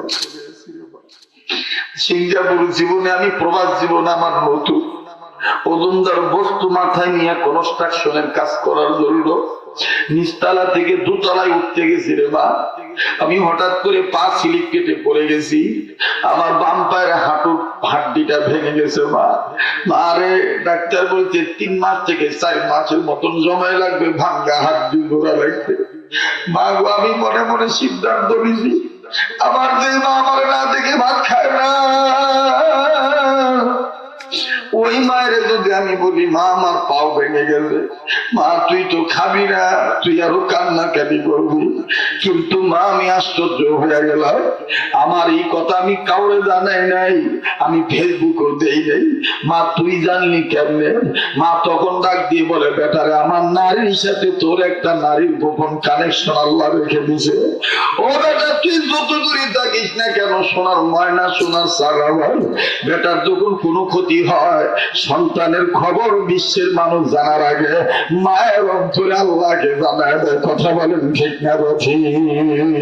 বিদেশেতে যদি কারো সন্তান মারা যায়, পশু পক্ষী না জানিতে জানে তাহার মা। এই জন্য বাদাম জানি না কার মা দুনিয়া আছে কার মা দুনিয়া নেই, একটু দিলটা নরম করা চাই। ইমাম বুখারী রাহমাতুল্লাহ আলাইহির মা আল্লাহকে ডাক দিয়ে বলে, আল্লাহ আমার জীবনের বিনিময় হলো আমার বেটাকে তুমি ভালো রাখো, আল্লাহ আল্লাহ আমার বাচ্চাটাকে তুমি হেফাজতে রাখো। মা আমার বন্ধুরে বিবির এই কান্নার গোংরানি শুনে স্বামীটা তার ঘুম ভেঙে গেল। লক্ষ্য করে শোনা চাই বাবা। এবার ইমাম বুখারী রাহমাতুল্লাহ আলাইহির বাবা স্ত্রীর কাঁধে একটা হাত দিয়ে আদ্র বাবারে ডেকে ডেকে বলতেছে, বিবিরে তুমি কান্দো কেন? বিবি তোমার কি কষ্ট হচ্ছে নাকি? বিবি কি হয়েছে তুমি আমাকে খুলে বলো। ইমাম বুখারী রাহমাতুল্লাহ আলাইহির মা কান্নার ডাক দিয়ে বলে, স্বামী গো, জিন্দেগিতে কোনোদিন এরকম স্বপ্ন দেখি নাই, তবে স্বপ্নটা ভালো না মন্দ সেই এলেমে প্রমাণ নাই, এমন একটা স্বপ্ন আমি দেখলাম। ইমাম বুখারী রাহমাতুল্লাহ আলাইহির বাবা বললেন, বিবিরে আমিও যে উঁচু কোরআন হাদিস পড়ে আলেম হয়েছি, এলেম অর্জন করছি, স্বপ্ন হলো 3 প্রকার, খাবে রহমানি, খাবে শয়তানি, খাবে খেয়ালি। বিবিরে তোমার স্বপ্নটা কি আল্লাহ ভালো জানে। বিবি তুমি কি এমন স্বপ্ন দেখলা যে স্বপ্নটা দেখার কারণে তুমি কাঁদতে বাধ্য হইলা? একটু খুলে বলো না রে বিবি। ডাক দিয়ে বলে, স্বামী গো আমি আপনাকে বলতেছি, তবে আপনি বাবা হইয়া দোয়া করেন এই স্বপ্নের ব্যাখ্যাটা যেন আমার সন্তানের জন্য ভালো হয়ে যায়, খারাপ যেন না হয়, কেননা বাবার দোয়া আল্লাহ কবুল করে। চিৎকার দিয়া বলেন সুবহানাল্লাহ। এইবার ইমাম বুখারীর বাবা ডাক দিয়ে বললেন, বিবি তুমি কি স্বপ্ন দেখছো জলদি করে বলো। ইমাম বুখারী রাহমাতুল্লাহ আলাইহি মা বললেন, স্বামী আমার আমি স্বপ্ন দেখতে পাইলাম আমার গর্ভের পেটটা খালি বারবার উঁচু হইয়া যায়, খালি বারবার উঁচু হইয়া যায়, খালি উপরের দিকে উঠতেই থাকে, একটিবারের জন্য নিচে নামে না। স্বামী গো এটা কেমন জানি আমার কাছে সাংঘাতিক ভয়ঙ্কর মনে হলো, তবে জানি না আল্লাহ মাফ করুক, ভালো হইতে পারে। আমি মা আমার ভালো লাগতেছে না। ইমাম বুখারী রাহমাতুল্লাহ বাবা বললেন, বিবিরে এই স্বপ্নের ব্যাখ্যা করার মতন এলেম আমার নাই, তবে রে বিবি তুমি ধৈর্য ধরো। দা গুড নিউজ কাম স্লোলি, ভালো একটা ভালো কাজের রেজাল্ট আস্তে আস্তে আসে। ইন্নাল্লাহ ইউহিব্বুস সাবিরিন, ধৈর্যশীলকে আল্লাহ মহব্বত করে। বিবিরে একটু তুমি ধৈর্য ধরো। বর্তমান জামানার যে বিজ্ঞ আলেম আছে যিনি স্বপ্নে তাবির করতে যাবে, ওনার পিছনে তো আমি নিয়মিত 5 ওয়াক্ত নামাজ আদায় করি, ওনার ইমামতিতে তো আমি জামাতের সাথে নামাজ আদায় করি। নামাজের পর আমি তোমার স্বপ্নের কথা তার কাছে বলবো, তিনি তোমার এই স্বপ্নের ব্যাখ্যা বলে দিবে। একটু মায়া মহাব্বত করে আল্লাহর পবিত্রতা ঘোষণা করে বলেন সুবহানাল্লাহ। একটু মনোযোগী। এ ভাই, আরে ভাই লড়াচড়া করে ঝামেলা হচ্ছে তো ভাই। মুসলমান ভাইরা আমার বন্ধুরা, এইবার আল্লাহর বান্দা ইমাম বুখারী রাহমাতুল্লাহ আলাইহির বাবা লম্বা কথা সংক্ষেপ করে দিলাম। মসজিদে নামাজ আদায় করার পর হাঁটি হাঁটি পা পা করে ইমাম বুখারীর বাবা হুজুরের কাছে গেলেন। আজমত সহকারে যাইয়া বললেন, হযরত জি আমার বিবি একটা স্বপ্ন দেখে খাওয়া দাওয়া বন্ধ করে দিছে, ঘুম হারাম হয়ে গেছে, হুজুর গো, স্বপ্নের ব্যাখ্যাটা আপনার কাছে একটু জানা চাই, ভালো না মন্দ? বলে আগে বলো তোমার বিবি কি স্বপ্ন দেখছে, স্বপ্নটা আগে আমার জানা লাগবে। বলে হুজুর, আমার বিবি স্বপ্ন দেখেছে আমার বিবির গর্ভের পেটটা বারবার উঁচু হয়ে যাইতেছে, একটা বারের জন্য নিচে নামে না, খালি আপ আর আপ, দাও নিয়ে আইসে না। ইমাম বুখারী রহমাতুল্লাহর বাবার জবানে এই কথাটা বড় হুজুর শোনে আর চোখের পানি ছেড়ে কান্দে। কথা বলা যখন ইমাম বুখারীর বাবা শেষ করলো, এই বেচারা স্বপ্নের ব্যাখ্যা না বলেই ইমাম বুখারীর বাবাকে টান দিয়ে বুকের সাথে গড়ায় ধরলো আর কপালে একটা চুমা দিল, আর ডাইন হাতটা খপ করে চাপ দিয়ে ধরে বলে, ভাইয়া আমি ব্যাখ্যা পরে বলবো, আগে তুমি আমার হাত ধরে ওয়াদা করো, আল্লাহ যদি রোজ মাসে তোমাকে জান্নাতে দেয়, তুমি আমাকে না নিয়ে জান্নাতে যাইবা না। আরে হুজুর করেন কি? আমি ব্যাখ্যা না বলে আমার কাছ থেকে জান্নাতে না যাওয়ার নিয়ে যাওয়ার ওয়াদা চাচ্ছেন, বুঝলেন না? ভাইরে, তোমার চেহারা আমি আগে দেখেছি, আগেও দেখছি, আজও দেখতেছি, তোমার কপালে এইরকম মোহাম্মদী নূর চমকায় নাই, আজকে যেইভাবে চমকাইতেছে। আগে তুমি আমার ওয়াদা দাও, জান্নাতে গেলে আমার জান্নাতে নিয়ে যাইবা। ইমাম বুখারীর বাবা আব্দুল্লাহ বিন মুবারক রাহমাতুল্লাহির খাস শাগরেদ ছাত্র, বড় জামানার মুহাদ্দিস ছিলেন। উনি ডাক দিয়ে বলতেছেন, হযরত জি, আল্লাহ পাক যদি দয়াবশত আমাকে মাফ করে জান্নাত দেয়, তাহলে আমি ওয়াদা করতেছি আমি আপনাকে জান্নাতে নিয়ে যাব। আর আপনি ওয়াদা করেন যদি আল্লাহ আপনার ক্ষেত্রে আপনাকে জান্নাত দেয়, আপনি আমাকে জান্নাতে নিয়ে যাবেন। উভয়ই আমরা ওয়াদা করি। চিৎকার দিয়া বলেন সুবহানাল্লাহ। এইবার বলেন হুজুর, স্বপ্নের ব্যাখ্যাটা মন্দ না ভালো? ইমাম বুখারীর বাবাকে বুজুর্গ বান্দা ডাক দিয়ে বললেন, ওগো আল্লাহর বান্দা, তোমার বিবি স্বপ্ন দেখছে তোমার বিবির গর্ভের পেটটা বারবার উঁচু হয়ে যায়, এর আগে বলো তো ও আল্লাহর বান্দা, তোমার বিবির গর্ভে যখন এই বাচ্চাটার আলামত প্রাথমিক অবস্থায় বুঝতে পেরেছো, জামাই আর বউ, স্বামী আর স্ত্রী দুইজন মিলে কি গোপনে বা গোপনে কোন নিয়ত বা কোন দোয়া শুনে শুনে করছো নাকি? সুবহানাল্লাহ করবেন না? ইমাম বুখারীর বাবা ডাক দিয়ে কয়, ওগো আল্লাহর ওলি, আমার বিবির গর্ভে যখন এই বাচ্চাটার প্রথম আলামত বুঝতে পারছি, আমি সর্বপ্রথম বিবির গর্ভের পেটের উপর ডাইন হাত রাখছিলাম আর শাহাদাত আঙ্গুল উঁচু করে আল্লাহকে একটা ডাক দিয়ে বলছিলাম, আর আমার ডাকের সাথে সাথে আমার বিবিও আমার পিছনে বসে হাত তুলে দোয়া করছিল, আমিন আমিন বলছিল। আমরা উভয়ের দোয়া একই ছিল, ওই দোয়া এখনো করতেছি। জমিনে আসার আগ পর্যন্ত বাচ্চা আমরা এই দোয়াটা করতেই থাকবো। বলে সেই দোয়াটা আগে আমার জানা লাগবে, তারপরে আমি ব্যাখ্যাটা বলতে পারবো। লম্বা হয়ে যাচ্ছে যে বাবারা, কষ্ট হচ্ছে? মুসলমান ভাইরা আমার, বাচ্চা পেটে আসলে আগে কি সুন্দর করে নিয়ত করে লুকটের বেলা আর পেটের সঙ্গে মার্কেট করতে যায়, আর দুনিয়ার আনসান গালিগালাজ করে। খালি শুয়ে থাকলে হবে? বছর কাটা ঈদ আসছে, যাবেন না তো? আবার ওই আরেকজন কয়, কে স্বামী আনা দিলে হয় না? হ্যাঁ, করছো কোটা কি আনতে কি আনে দেয়, 2 দিন পরে দুশ্মন হয়। দুশ্মন বোঝেন? পাইলার কান্দারে ছাপ করে। এখন আমি নিয়োগ করছি হামিলাম, তখন আবার নুনু কাট দিয়ে করছে কাঁচা সব কে দিয়ে রাখছে, কে ওরা নিয়ে যাবো। এই তখন মরদ তার কিছু কেমন তো আর মরদ নাই, বলদ হচ্ছে বা বিমান দিয়ে বিয়ে করছে, বিমান দিয়ে বিয়ে করছে, উঠে এখন আর মরদ নাই, বলদ কথা কয় না। যাই কথা কবে না, মনে করবেন ওই গ্রুপের লোক, ওর বেটা কানে ওর ভাইটাকে এই কাম করাচ্ছে, ওই জন্য কথা করা চাচ্ছে না। এই তখন দেখবেন এই ক্যাঁচা সরলিয়া মার্কেট উঠতে ভাইয়া এই মরদ নামের বলদের হাত কাঁদুর দিয়ে কয় লাও সর কোনটা কাপড় মার্কেট করে উঠে এই কাঁচা সরলিয়া। তখন দেখবেন বা আপনার দেখছেন কিনা জানি, আমি ঢাকা থাকি, দুনিয়া এবং তামাশা আমার চোখ ধরা পড়ে। এই কাঁচা চললে মরদ মার্কা বলো দেখবেন কি সুন্দর করে মিয়া মানুষ সাজা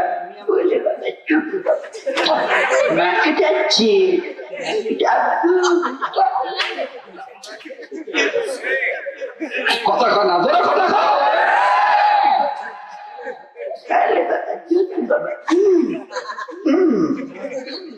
তখন ওই চুল কয় খালি বড় হইলে বাবা কিচ্ছু বুঝু বানানো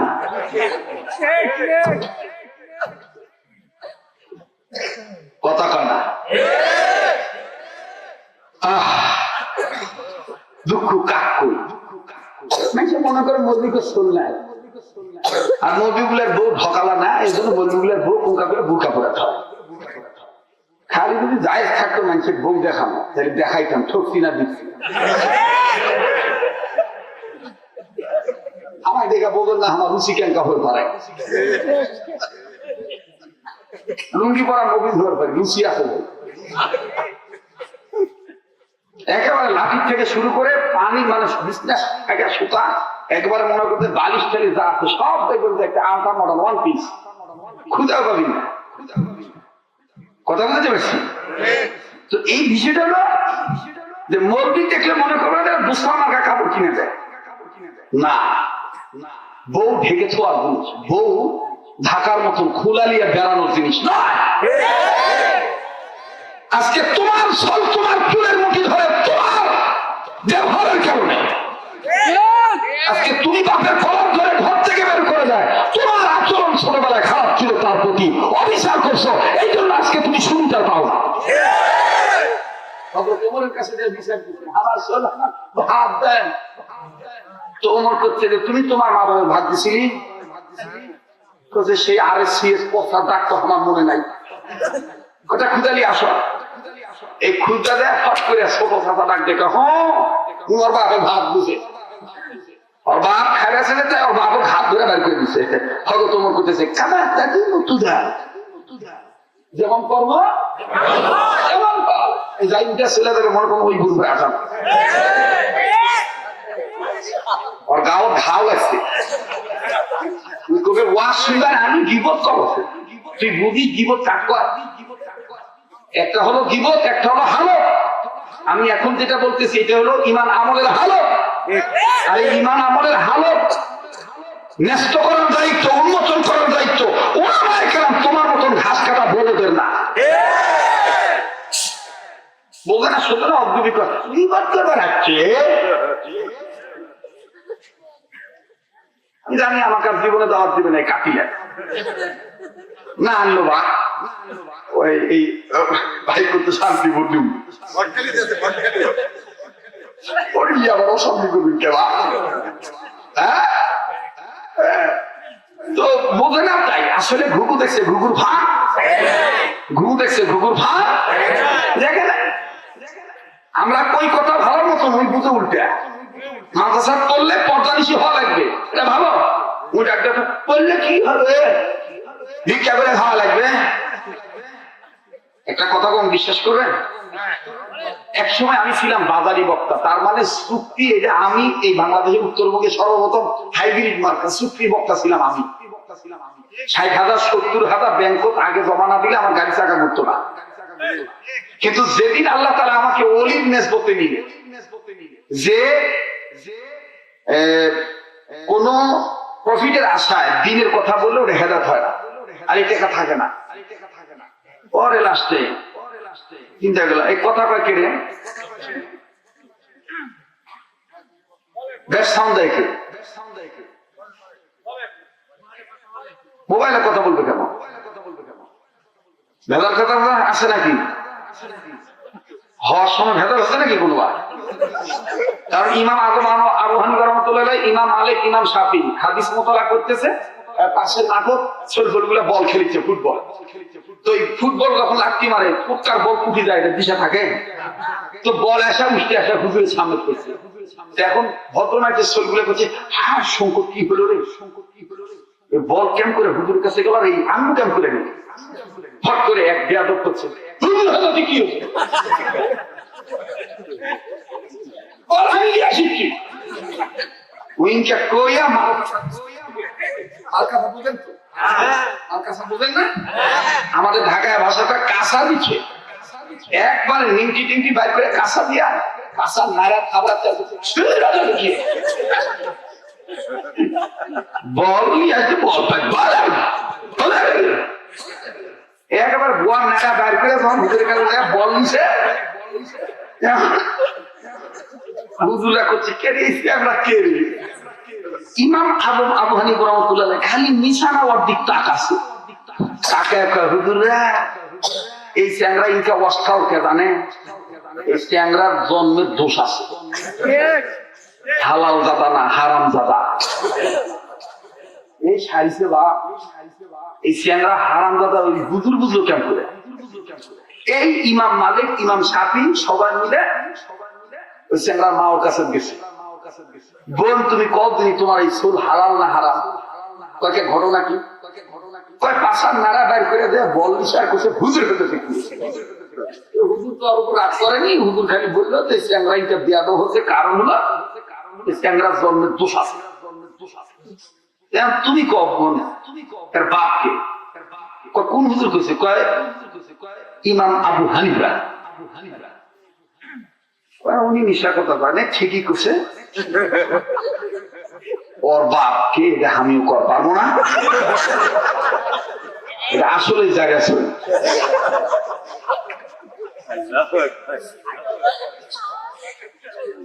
আমার খেপাস না ভাই, আমি খেপলে কিন্তু খবর আছে, ভালো হচ্ছি ভালো থাকতে হবে। অস্ত্র জমা দিছি, ট্রেনিং জমা দেয় নাই কিন্তু। বাগমারায় হানাফি মাযহাবের আলেমরা ওয়াজ করে গেলে কি বিপদ লাগে, আলহামদুলিল্লাহ কোনোদিন কেউ ঠেকাতে পারে পারবেও না। আর আমি কারো নিমকি ধরে বক্তা হইনি, সখী বই মুখস্থ করে হইনি, সাধনা করে হইনি, যেটি চিন্তা লাগে শুনতে দিই। এটাকে বলা হয় ইলমে লাদুনি, এটা আল্লাহর স্পেশাল দান। হ্যাঁ জামিন ফাদলি রাব্বি, গড ইজ গিফটেড। এটা ইচ্ছা করে পাওয়া যায়।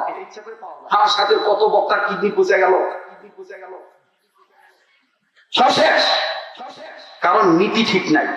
আলহামদুলিল্লাহ ওই টাকার বাজেট এখন আপনি জিজ্ঞেস করে দেখবেন যে কোন ধরনের কোন ইশারা করছি কিনা। আল্লাহ আমাকে যথেষ্ট সুখে রাখছেন, যথেষ্ট ভালো রাখছেন, বিনিময় তো দিবেন আমাকে আল্লাহ, কথা কয় না? বিনিময় দিবেন কে? আল্লাহ দিবেন, আল্লাহ দিবেন। আল্লাহর কথা সত্য, আল্লাহর কথা সত্য, আমার কথা মিথ্যা হতে পারে, কথা বলেন ঠিক কিনা?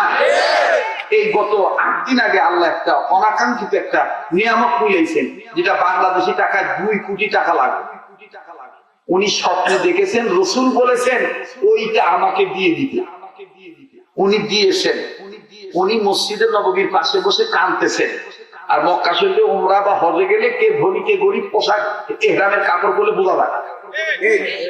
তো উনি স্বপ্নে দেখেছেন রাসূল নাকি ওনাকে বলেছেন ওই 2টা বিষয় আমাকে দান করে দিতে।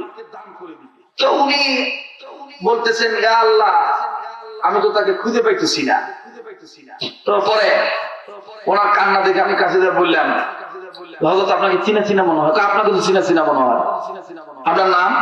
ওনার নাম বললেন। আমাদের হারুন ইসলামাবাদী রহমতুল্লাহি আলাইহি হামসব চিটাগাঙ্গের মানুষ। আল্লামা হুসাইন দামাত বরকতুল আলিয়া মক্কা উম্মুল কুরার ভার্সিটির অন্যতম প্রভাষক। তো উনি বলতেছেন যে তোমার নাম? আমি বললাম আমার নাম আব্দুল খালিক। বলে আপ বাংলা কে লিয়ে মশহুর ওয়াইস, আপনি কি বাংলাদেশের জন্য প্রসিদ্ধ একজন দায়ী বক্তা? হ্যাঁ। বলে আমি তো আপনাকে তালাশ করতেছি। কেন? বলতেছে আমি, আমার কাছে কিছু সম্পদ আছে, এই সম্পদের মধ্যে 2টা বিক্রি করছি, আর 4টা আছে, 4টার মধ্যে 2টা তোমাকে আল্লাহ রাসূল দিতে বলছে। কি বলে এটা অত ভেঙে করা যাবে না, তুমি এটা গ্রহণ করবি কিনা কও। আল্লাহ রাসূল বলছে আপনাকে, আপনি আমাকে দিবেন। আমি তো ইস্তেখারা করি। তো আমি আবার ইস্তেখারা করার পরে আমি আবার স্বপ্নে দেখি আমার শায়খ মুর্শিদ সারাদিন হযরত আহমদ শফি রহমাতুল্লাহ আলাইহি বলতেছেন তুমি নিচ্ছ না কেন? পরের দিন আমি আবার ওনার কাছে গেলাম, উনিও আবার আমার কাছে আসলেন। এসে মসজিদে নববী ঠিক সবুজ গম্বুজ বরাবর বসে জায়গা মতন বসে রসুলকে সাক্ষী রেখে সম্পদ উনি আমাকে দিলেন। বললেন যে আমি কোনো বিনিময় নিলাম না, তুমিও কোনো বিনিময় নিবা না। আমি বললাম, হযরত আমি তো বিনিময় নিয়েই তো এই জিনিসটা করার জন্য খুব চেষ্টায় আছিলাম। তা আল্লাহ যেহেতু আমাকে এমনি দিল রসুলের মাধ্যমে, আপনার মাধ্যমে, আমিও আদা করলাম, আমিও কোনো বিনিময় নেব না। বিনিময় দিবেন কে? বিনিময় দিবেন কে? আল্লাহ দিবেন। দেখেন আমার ভাইরা, এখন সুর দেওয়া লাগে না, এখন চেহারা দেখলে মানুষ নামাজি হয়। এখন মানুষ কথা শুনে এমনি বসে থাকে। আর এই প্রভাব, এই অ্যাকশন, এই মুতাআসসার, এই প্রভাব বিস্তার আল্লাহর পক্ষ থেকে আসে। তুমি ইখলাস বলা হও, তুমি হেদায়েতের রাস্তায় আসো। আমি যে এখন গান গাইতেছি না, আমার কি বয়ান হচ্ছে না? আমি যে এখন হাসি ঠাট্টা করতেছি না, আমার কি বয়ান হচ্ছে না? বয়ান হচ্ছে না? এই জন্য ভাই, নিজে যদি খালি হিম্মত করেন, হিম্মতের নাম ইসলাম, যে আমি পাপ করব না, কারো বাপের ক্ষমতা নাই যে আপনি পাপ করেন। আমি হারাম খাবো না, কারো বাপের ক্ষমতা নাই যে আপনার হারাম খাওয়া। আর এই হিম্মত আপনি জোগাড় করতে পারবেন একটা অস্ত্র যদি সবসময় সাথে রাখেন, সেই অস্ত্রের নাম হলো সুন্নতের উপর অটল থাকা। সুন্নত ওয়ালা উম্মত হওয়া। সুন্নত ওয়ালা জোরে বলেন, সুন্নত ওয়ালা উম্মত হওয়া। সাহাবায়ে কেরাম যুদ্ধের ময়দানে জয়লাভ করেছিলেন মিসওয়াকের দ্বারা। আছে না হাদিসে? আছে না হাদিসে? তাহলে বলেন সুন্নতের পাওয়ার আছে নাই? আজকে উম্মতের পাওয়ার নাই কেন? উম্মতের কাছে সুন্নত নাই। আজকে আমরা সুন্নতের কথা বললে অনেকে বলে যে খালি কি দাড়ি সুন্নত খুঁজে পান, আর কোন সুন্নত নাই। আরে ভাই, কে বলেছে সুন্নত নাই? সুন্নত তো সবই। আমার রাজনীতির মধ্যে রসুলের সুন্নত আছে, আমার শিক্ষানীতির মধ্যে রসুলের সুন্নত আছে, আমার পুরো জীবনের আদর্শই তো রসুলের আদর্শ হলো আমার জন্য মনে। আমার পোশাক, আমার আশাক, আমার আদান প্রদান, আমার রাজনীতি, আমার ভোটাভুটি, আমার সবকিছু হতে হবে রসুলের সিরাত অনুযায়ী, সুরত অনুযায়ী, তাই এই বরকত আসবে। আর এতে এমনি এমনি আসবে না। এই জন্য মাদ্রাসা মক্তব বানাইতে হবে। রাগ করলেন নাকি বাবা? বেজার হইলেন? তার মানে ঘুঘু দেখছে, ঘুঘুর ফাঁদ দেখে নাই। মাদ্রাসা করলে লাভ না লস? এটা কিন্তু কোন কোরআন আছে গপ্প না, এটা একটা যুক্তি দেয়। ওই মহিলা সন্তানের জন্য স্বামীকে বলতেছে, বেটা যেহেতু হচ্ছে, বেটাকে আলেম বানানো, তুমি নিয়ত করো। এবার বাপ ডাক দেখা, আলেম বানানো ভিক্ষা করে খাওয়া লাগবে, তুই দেখা। পরে 2-3 দিন ঝগড়া করতে আমি স্বামী চিন্তা করে দেওয়ার কারণে বিদাত করে লাভ নাই, দিয়ে আসি, মাদার ভর্তি করে দিয়ে আসি, যা হয় হোক। মাদার ভর্তি করছে, 12 বছর লেখাপড়া করছে, আলেম হয়েছে। এখন না করছে যে আমার ফারিক হলো, মানে লেখাপড়া শেষ করলো, নিয়ে আসো, বেদিন পত্র নিয়ে আসো, বাড়ি দিয়ে আসো। অনেক লম্বা কথা সংক্ষেপ করে দিলাম, কারণ বাপ তো আগে থেকে বিরোধী না। তো এবার গেছে আর কি, ঝাঙর কাটতে গেছে, কুটি তোর বাসমা খুলে সোর পিছে বাপ আগে। রাস্তাটা আসছে, বাপের পেশাব ধরছে, মানে নওগাঁর ভাষা, রাস্তার ভাষা তো মুতবে। কি করবে? মুতবে। এখন বাপ তো জানে না কোন দিকে মুতলে গোনা হয় আর কোন দিকে মুতলে সওয়াব হয়। উনি আর পশ্চিম চিনে না, বেটা তো ঠিকই চিনে। বসো, লাগলেন বলবো। তো এইবার বেটা কিছু না করে বাপ মুতটা বসছে। বেটা ভালো করে খেয়াল করে দেখে যে পশ্চিম দিকে মুখ করে বসছে। কারণ আপনারা বলেন তো, পশ্চিম দিকে মুখ করে পেশাব করা হালাল না হারাম? কথা দ্বারা আসতে কয় বুঝবেন যে ভিতরে ভেজাল আছে। বেটা ডাক দিয়ে বলেছে, আল্লাহ 12 বছর লেখাপড়া করলে আমার নিজের বাপি যদি হারাম কাজে জড়িত থাকে, তাহলে তুমি কইছো জাহান্নামের আগুন থেকে নিজের বাঁচা লাগবে, নিজের অধীনে যারা আছে তাকে বাঁচান লাগছে। তো বাপ হচ্ছে কি হচ্ছে, আস্তে করে বাপ এখনো পেশা ডিস্টার্ব দেয় নাই, বেডিং বসকা থুইয়া বাপের কাছে দেয়, কান্দ থাক দেখো দেখি, আব্বা এই দিকে ঘুরে বসেন, বাপ অন্যদিকে মুখ করে, এদিকে হারা। ওই বাপ, ওই 12 বছরের বাপ মনে পড়ে গেছে। ওই এখন ওই অস্ত্র ধরে, বলেন না রিং পিস্টল কলকব্বা বল বেরিং ধরে ঝাঁকি মারা করছে, ঝাঁকি দিচ্ছে আর দাগ দিয়ে করছে। আগেই কষ্ট এই শুরু হলো, মুটাও শান্তি বাবা, গোয়াটাই গেল, বুঝো না? এবং ওই দিকে মানে উঠান দিয়া গুচুন দিয়া একে সই সই পূর্ব দিকে মুখ করে বসছে। বেটা দেখলো কে পূর্ব দিকে হারাম, পূর্ব দিকে হালাল না হারাম? বেটা কয় মারুক আর যাই করুক আমি হারাম করে দিব। ওই মুহূর্তে ভালো কথা, কিন্তু মোতাটাও হালাল মোতাবেক ভালো। বাপ বুঝতে কি হয়েছে, আবার দেখছে আব্বা আব্বা আমার তুমি মারো আর কাকু যাই করো বাবা, আমি দেখে দেখতে তোমার হারাম ভাবে মুক্ত দিব। এই পূর্ব দিকে হারাম বা এদিকে করা যাবে না। এই বুড়া বোঝেন তো রাগ, আবার রাগ হয়ে আবার ঘুষে, এবার ঘুষে দক্ষিণ দিকে। অটোমেটিক আল্লাহ কি কাম দক্ষিণা বাতাস শুরু হতে পারে। একটা চিন্তা করে দেখলো যে যেই হারে বাতাস আসে, আব্বা যদি এখন আমি না ফিরে, আর দিকে তো একটাই বাকি আছে উত্তর দিক, এই বাতাসের কারণে তো আব্বার গাঁও পেছনে ছিটা লাগবে না। পাকড়ে কথা বুঝতে রেখে কাকা কি হচ্ছে, বসে নাকি বস। বুড়া কাঁচা শোন, ভালো কাগজ দেখবো আপনি বাম হাত বুঝাবো। এদিক টাকা ফট করে ডাক দিয়ে বলতেছে আব্বা বাতাসের দিকে মুখ করে পেশাব করাও। এইবার বুড়া রাগ করে দিতে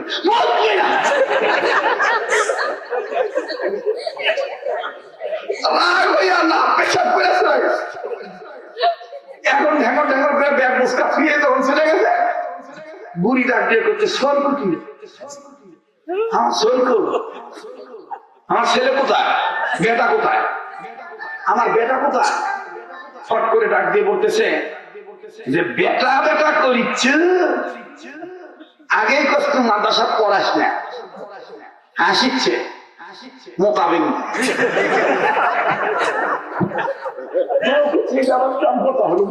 মানে আসিচ্ছে মুখ পুজো তো মোতাবেক।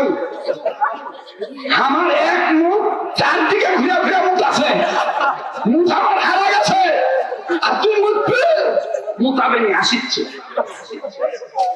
লা হাওলা ওয়ালা কুওয়াতা ইল্লা বিল্লাহ।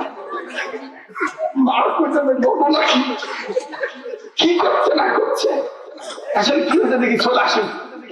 চলে আসার পর কেবা তোমার সাথে কি হচ্ছে, কয় না মা তেমন কিছু হয় না, আমি হালাল কথা বলছি যে এইদিকে পেশাব করে এইদিকে মুখ করে পেশাব করা হারাম, আমি হালাল কথাটা বুঝেছি। বাপ আমার বুঝে নেই, রাগ হইয়া গোয়াটাই দেখাইয়া আব্বা চলে আসছে। এই হলো তো মা ডাক দেখে ঠিক রেখেছে, তুই জন্য আলেম বানাচ্ছি কথা কয় না। আমার সমাধানে দেখবেন কিছু লোক আছে বোঝে না শোধে না, অগ্নি করবে হুজুর হলো কি হচ্ছে, হুজুর হলে সব কথা মানে কথা কয় না। ওই বাপের গ্রুপের লোক হলো এই গোয়ার টাইপের লোক গুলা। আমি জানি বা আমার কাছে জীবনে বড় কাম দিলে কোন সমস্যা নাই, তবে আল্লাহর মেহেরবানি আমার জন্য বরিশালও দিনকা সিঙ্গাপুর শিক্ষা। আমি কালকে মাহফিল করবো শরীয়তপুর, আমার বাবার জন্মস্থান এলাকায়। শরীয়তপুরে আমার ওয়াজ যখন হবে তখন আপনি বুঝতেই পারবেন না যে আমি গতকালকে রাজশাহী জেলা বাগমারা ওয়াজ করে। এই হুজুর কোন জেলার ভাষা না জানে রে, নোয়াখালী গেলে নোয়াখালী, বরিশালে গেলে বরিশাল। আর এই অঞ্চলের আঞ্চলিকতা শিক্ষা গ্রহণ করা, এটার দ্বারা আন্তরিকতা বাড়ে, আপন তাড়াতাড়ি বাড়ানো যায় কথা কয় না। তখন এমনি করে এটা হাঁকে চলবে, আমাকে দিল। এই জন্য আপন বানান, আর এটাই রসুলের সুন্নত, এটাই রসুলের আদর্শ। মানুষকে দূরে ঠেলে দিও না, পাপকে ঘৃণা করো, পাপীকে না। আজকে আমরা পাপকে ঘৃণা করি না, পাপীকে ঘৃণা করি, যার কারণে আমরা হেদায়েত পাই না। মক্করের সাথে ইমাম সাহেব চললে হাদিস আর ধমক দিয়ে কয় তোমার খুশি মসজিদ ওই খারাপ হয়ে মতে ওই মদ খায় তারি খায়, ওর সাথে তোমার কি কথা কয় না। এরা দাঁড়ি নাই কিনছে করে, ওর সাথে তুমি বসে বসে চা খাচ্ছি, তোমার চাকরি থাকবে না, তোমার ভিতরে নামাজ হবে না, মেলা দিল ফতুয়া। এখন সলপল ভাই ভাবতে চিন্তা করলো আমার বাপ হাজি সাহেব মানুষ, ইমাম সাহেব ভিতরে নামাজ পড়বে না, দরকার কি, টাকা থাকলে মুরগির অভাব নাই, হুজুর আপনি চলে যান কথা কথা। এই হলো আমাদের সমাজের অবস্থা। পাপকে ঘৃণা করো, পাপীকে না। তোমার একদিন বুঝাইতে বুঝাইতে এই অভদ্র লোকটা ভদ্র হয়ে যেতে পারে। আমি আমার কথা বলছি, আমার বহু প্রেম মাদক সেবন করতো, কিন্তু বুঝাইতে বুঝাইতে আলহামদুলিল্লাহ আলহামদুলিল্লাহ ওকে বলছি তুই যে এটা খালু, তোকে আমি আর একটা জিনিস খাওয়াই, দেখ কোনটা বেশি সার। তুই এটা খালি সায়েন্স বলে এই এই ক্ষতি, আর আমি তো যেটা তোকে যেটা খাওয়াইলাম সায়েন্স বলে এই এই ডেভেলপ, এই এই লাভ।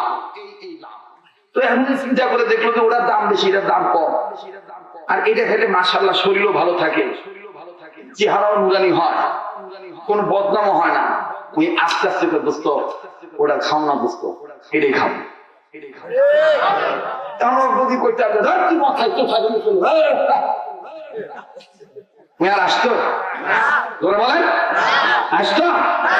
একটা ছেলে দ্বারা পেশাব করতেছে, আপনি তাকে আঘাত দিবেন না, আপনি তো নবী থেকে বড় হয়ে যান না। ইহুদি নবী পরীক্ষা করার জন্য মসজিদের এক সাইডে দাঁড়ায় পেশাব করেছে। তো সবার রাখলে একরকম না, আলিও কিছু করছে না, ওসমানও কিছু করছে না, আবু বকর কিছু করছে না। ওমর তো মেজাজ গরম, ওমর করছে হুজুরে না অনুমতি দেন তো, মোতায় আমি ওকে আমার মুখ লাগিয়েছে, আমি দেখি ওর দমকল আমি বন্ধ করেছি, থাম ওর সেলো মেশিনে কত জোর আছে, থাম দেন তো অনুমতি দেন তো। নবী বলতেছে ওমর মাথা ঠান্ডা করো, ও ক্লিয়ার করবেন না, কারণ এই মুহূর্তে ধমক দিলে সে মারাও দিতে পারে, পেশাব করবেন না। ওমর খালি দাঁত কিচির মিচির করছে, হুজুর ওই মুটা মসজিদ ভেসা ফেলে দিচ্ছে, আর আপনি করছেন ক্লিয়ার করবে দেন, মানে অনুমতি দেন তো হুজুর। হুজুর করতে দেন না, ওমর থামো, ক্লিয়ার করবে দাও।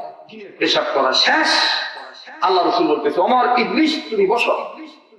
ভাই বাবা এদিকে আসো, তোমার পেশাব করা হয়েছে বাবা? বলে হ্যাঁ হয়েছে। আসো শোনো বাবা, বাবা আমরা এখানে ইবাদত করি, আল্লাহর কুদরতি কদমে সিজদা দেই। বাবা বাবা তুমি বলো তো, তোমরা যেখানে তোমাদের ভগবানকে দেবতাদেরকে পূজা দাও, ওখানে যদি আমরা যাই পেশাব করতাম তোর কেমন লাগতো বাবা? বলো তো বাবা, কেমন কথা হলো বাবা? এই লোকটা বলতেছে এখন তাহলে কি করা যায়? নবী বলতেছেন তুমি আর কখনো এখানে পেশাব করো বাবা, পেশাব না ওই দিকে বাবা, আমরা ইবাদত করি। আল্লাহ রাসূল নিজের পেশাব নিজের হাতে পরিষ্কার করলেন।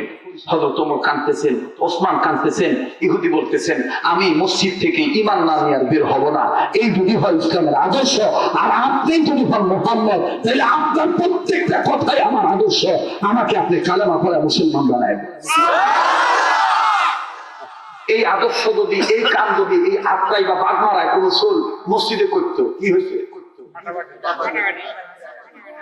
মতা তো দূরের কথা রে ভাই, কারেন্টের সুইচে ধাপ দিছে কে, এটা নিয়ে মাথা ফাটা ব্যথা। এগুলা কথা কলেই কবে মৌলবি ভালো গীবত করে বেড়াচ্ছে। ওজুর পানি কম করে খরচ করে পারিস না, মরবু না, হিসাব দেওয়া লাগবে না। আর উনি যখন হয় তখন দেখবেন একটা সরকারি পানি মনে করে ইনচেঞ্জ করে দেবে। ওর বাপের মুসিদ, ওর বাপ মানে ওর দাদা দিয়ে গেছে, কথা হয় না। মসজিদ অক্ষ হওয়ার পরে আর কোন বাপ দাদা সম্পত্তি থাকে না। মসজিদের 100 বিঘা জমির মালিকের যে দাম, মসজিদের ভিতরে ভ্যান চালা খায় কামলা পড়াতে সেই একই দাম, মসজিদের ভিতরে কোনো পার্থক্য নাই। কথা বলেন ঠিক কিনা? কিন্তু আজকে আমাদের সমাজে চলতেছে এই অবস্থা, একাবলদের বলে জানাবার পিছিয়ে ছুঁয়ে দেয়, ধনী মানুষের জন্য সামনের কাতারে টাকা খাওয়া, আর গরিব মানুষের গুলা কত গাছ বন্ধ। এই জন্য মসজিদ পাকা হচ্ছে, ইমান পাকা হচ্ছে না। মাফ করে দিয়ে অনেক কথা বললাম।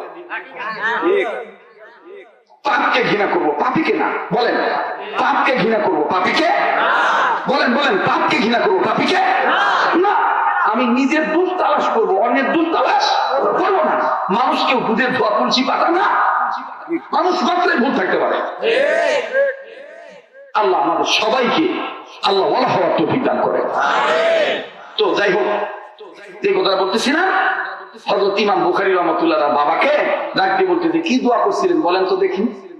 ডাক দিয়ে বলে হুজুর দোয়াটা অন্য কিছু নয়, দোয়া একটাই দোয়া করেছিলাম আমি আর তার মা। আল্লাহকে বলেছিলাম আল্লাহ এটা ছেলে হবে না মেয়ে হবে আমার জানা নাই। বাজান অনুরোধ করব, কেউ আর কারো দিকে তাকাইবেন না, নিজের নিয়ে নিজে চিন্তা করবেন। বাবা, কেন আপনি সন্তানদেরকে আলেম বানাবেন না? অনুরোধ করব, আলেম হওয়া ফরজ না, ইলমে দ্বীন শিক্ষা গ্রহণ করা ফরজ। আলেম হইতেই হবে, এটা কোরআন হাদিসের দলিলে কোথাও নাই। আল্লাহ পাক নিজেই বলেছেন, তোমাদের মধ্য হতে কিছু কিছু লোক ইলম গ্রহণ করার জন্য বেরিয়ে যাও। তার মানে কিছু কিছু লোক মুফতি হবে, মুহাদ্দিস হবে, আলেম হবে। সবার আলেম হইতে হবে এটা কোথাও নাই। কিন্তু সকল নর নারীর জন্য, মুসলিম নর নারীর জন্য ইলমে দ্বীন শিক্ষা গ্রহণ করা, ইসলামের প্রাথমিক শিক্ষা হালাল হারাম গ্রহণ, শিক্ষা গ্রহণ করা ফরজ। কথা বলেন ঠিক না বেঠি? আলেম হওয়া ফরজ না, ইলমে দ্বীন শিক্ষা গ্রহণ করা ফরজ। আর ইলমে দ্বীন শিক্ষা কাকে বলে? ইসলামের প্রাথমিক শিক্ষা, কোনটা হালাল, কোনটা হারাম, কোনটা ন্যায়, কোনটা অন্যায়, এগুলো আপনার শিক্ষা গ্রহণ করা ফরজ। এই প্রাথমিক শিক্ষাটা বেটা বেটিক দিয়া বেটা ডাক্তার বানান, ইঞ্জিনিয়ার বানান, প্রফেসর বানান, কোনো বাধা নাই। অন্তত যাতে আপনি মারা গেলে আপনার জানাজার ইমামতি আপনার বেটাটা দিতে পারে। ওই জাফরুল্লাহ চৌধুরীর মতন জানাজা পড়বে যাইয়া মহিলাও, হ্যাঁ, বড় শিল্পপতি, বড় রাজনীতিবিদ, জানাজা আল্লাহু আকবার করছে, ওই ঈদের নামাজ মনে করে। কি হলো বুদ্ধিজীবী হইয়া? যে বুদ্ধি দ্বারা জাহান্নাম থেকে বাঁচতে পারলো না। কিভাবে? আল্লাহ আমাদেরকে সহি বুদ্ধি দান করেন। এবার বন্ধুরে, ইমাম বুখারী রাহমাতুল্লাহ আলাইহি বাবা নাক দিয়ে বললেন, হযরতজি আমি আর আমার বিবি দুইজন মিলিয়া আল্লাহকে বলেছি ডাকিয়া। বাদান দেখেন কি বলেছেন ডাকিয়া। আমি আপনাদেরকে বলছি বলবো, কিন্তু আমি বলতে চাই, কেন আপনি মাদ্রাসার পক্ষে থাকবেন না? কেন আপনি নেক কাজের পক্ষে থাকবেন না? কেন আপনি জাহান্নাম থেকে বাঁচার চেষ্টা করবেন না? এরা বাবাজি, আল্লাহ পাকের মেহেরবানিতে যদি আপনি ভালো কাজ করেন, আল্লাহ আপনাকে ভালোই যাজা দান করবে। কেমন কেমন রে বন্ধু, ইতিহাস থেকে বলে দিই, ভারতের কোন এক রাজ্যের ঘটনা আপনারা অনেকে জেনেছেন। মাদ্রাসার মহব্বত করলে দেখেন কেমন হয়ে যায়। বাবাজি, আল্লাহর বান্দা কোরআন শরীফ পড়তে জানেন না, আল্লাহর বান্দা লেখাপড়া জানেন না, আল্লাহর বান্দা শুধু এতটুকু শুনেছেন, কোরআন পড়নেওয়ালাকে মহব্বত করলে আল্লাহ তাআলা তাকে মাফ করিয়া দিবে, আল্লাহ তাআলা তাকে মহব্বত করবে, আল্লাহ তাআলা তাকে ভালোবাসবে। আরে বন্ধু, দিল্লি এলাকার ঘটনা, বাবা মা নিয়োগ করেছে বেটাকে হাফেজ বানাবি, কিন্তু এলাকার মধ্যে আগুন লাগলো, আমার বন্ধুগণ বাপ মা মারা গেল। এবার বাপ মা মরে যাওয়ার পরে বেটা মরে নাই, বাপ মা মারা গেছে, এই বেটাটা মাদ্রাসায় ভর্তি হইতে গেছে। তৎকালীন সময় ব্রিটিশদের নিয়ম ছিল, ইসলাম শিক্ষা গ্রহণ করতে গেলে নিজ শিক্ষায় ইসলাম শিক্ষা, নিজ খরচে ইসলাম গ্রহণ করা লাগবে, ইসলাম শিক্ষা গ্রহণ করতে হবে। আমাদের পক্ষ থেকে ইসলাম শিক্ষার পক্ষে কোনো খরচ দেওয়া যাবে না। আর এই ছাত্রটাকে কেউ ভর্তি করে না। হুজুররা ডাক দিয়ে বললো, বেটারে তোমার মা নাই, তোমার বাবা নাই, তোমাকে আমরা ভর্তি করতে পারতেছি না, কারণ আমাদের জন্য ইলেকট্রিসিটি লাইন বন্ধ, ব্রিটিশ সরকার সব বন্ধ করে দিয়েছে।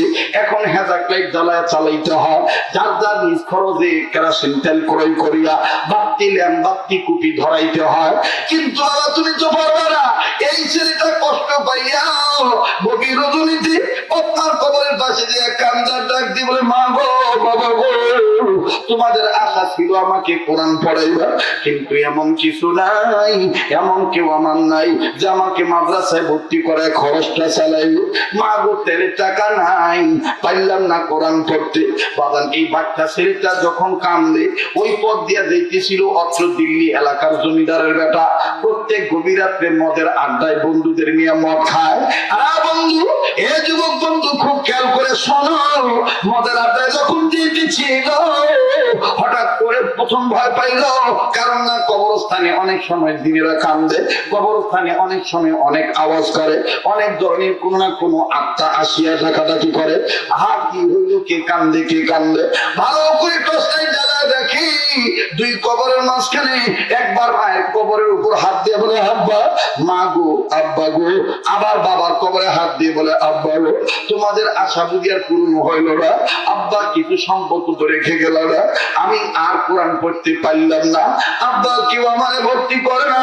এই মত ছেলেটা কান্দার ডাক দিয়ে বলে আল্লাহ, জীবনে কত পাপ করেছি, কত টাকা মদ খাইয়া নষ্ট করেছি, সমাজের মানুষ খেলে আমার ঘৃণাই করলো। আল্লাহ গো, তোমার নবী বলতে পাপকে ঘৃণা করতে পাপি কিনা? আমি পাপী হইয়া তোমার কাছে বলি, আমি আজকের জন্য আর মদটা খাবো না। এই কেরাসিন তেল কিনতে যত টাকা লাগে, আমি এক টিন কেরাসিন তেল এই বাচ্চাটাকে কিনে দেবো, নিজে মাথায় করে নিজে ছেলেটাকে মাদ্রাসায় রেখে আসবো। এই মাতার ছেলেটা আসতে করে যাইয়া লাগছে বলে শোনা সারা,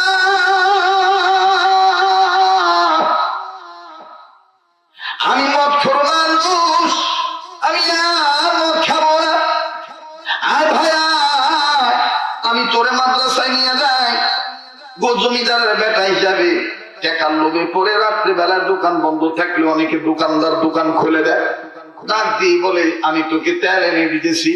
এবার বাজান অনেক ওজনদার তেলের টিন, 10 কেজি কি 12 কেজি বা 16 কেজি, এই 16 কেজি ওজনের কেরাসিন তেলের টিন মাথায় নিয়ে আস্তে করে বলতেছে, সোনার সান, সমাজের মানুষ কিন্তু আমার ভালো ধরে না, কে তোমার তেল দিবে এটা বলা দরকার নেই। যেহেতু বলছে নিজ খরচে পড়া লাগবে, তুমি কালকে সকালে তেল দেখায় ভর্তি হয়ে যাইবা, আমি যে তেল কিনে দিছি এটা তোমার বলার দরকার নাই। বললে তোমার ভর্তি নাও করতে পারে, কারণ আমার রিপোর্ট ভালো না। আমি তোমার কাছে এতটুকু বললাম বাবা, তুমি আমার কথা বইলো না। এবার বাজানি কথা বলিয়া তেলের টিন রাখিয়া ছেলেটাকে মাদ্রাসায় রাখিয়া এই মাতাল ছেলেটা চলিয়া গেল। আস্তে করে যখন চলে গেল, 3 দিন পরে মাতাল ছেলেটা মারা গেল। এলাকার কোন মানুষ তার লাশ ধোয়াবে না, গোসল করাবে না। বাজারের সর্বশেষ সিদ্ধান্ত গৃহীত হলো, এবার জানাজা পড়ানোর জন্য যখন ইমাম সাহেব দাঁড়াইলো, লম্বা লম্বা কাতার হইয়া গেল। এই ছোট্ট ছেলে আব্দুর রহমান পিছনের কাতার থেকে কান্দার বলে আল্লাহ,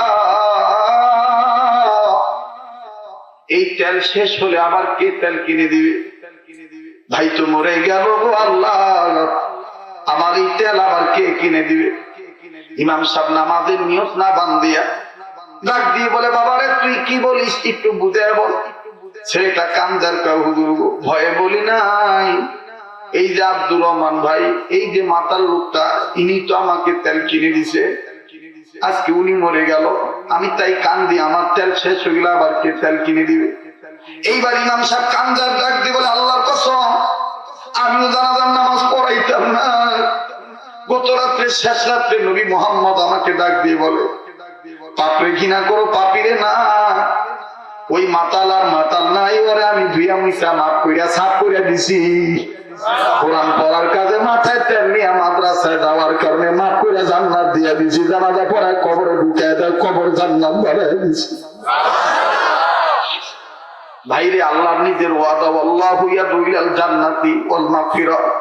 সূরা বাকারা 221 নম্বর আয়াতের শেষ অংশের মাধ্যমে আল্লাহ বলে, আল্লাহর কোন গোলাম যদি নিজের ভুল বুঝতে পারিয়া আল্লাহর ডাকে সাড়া দেয়, আল্লাহ তাকে 1 নম্বর মাফ করিয়া দেয়, 2 নম্বর আল্লাহ তারে জান্নাতের সিট নাম্বার দিয়া দেয়।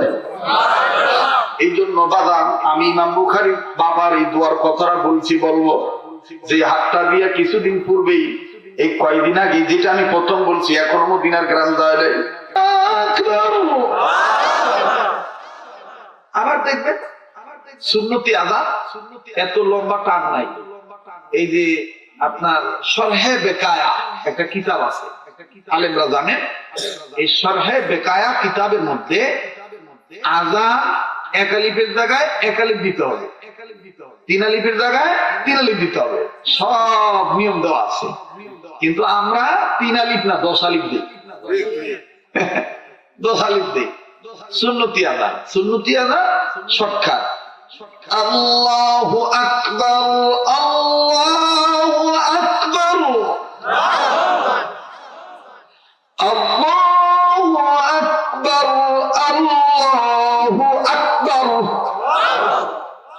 আশহাদু আল্লা ইলাহা ইল্লাল্লাহ। এই আযান দিলে অনেকে কয় হুজুরের দম খাটো রে, তাই না? এ হুজুর চলবে না, মানে শুদ্ধ ভাবে চললে মার্কেট বলে ডাউন হয়। আমি আবার চিন্তা করি না, কারণ আমি বিশ্বাস করি রিজিক নির্ধারিত। গেছে না ভাই? আল্লাহ কবুল করেন, বলেন আমিন।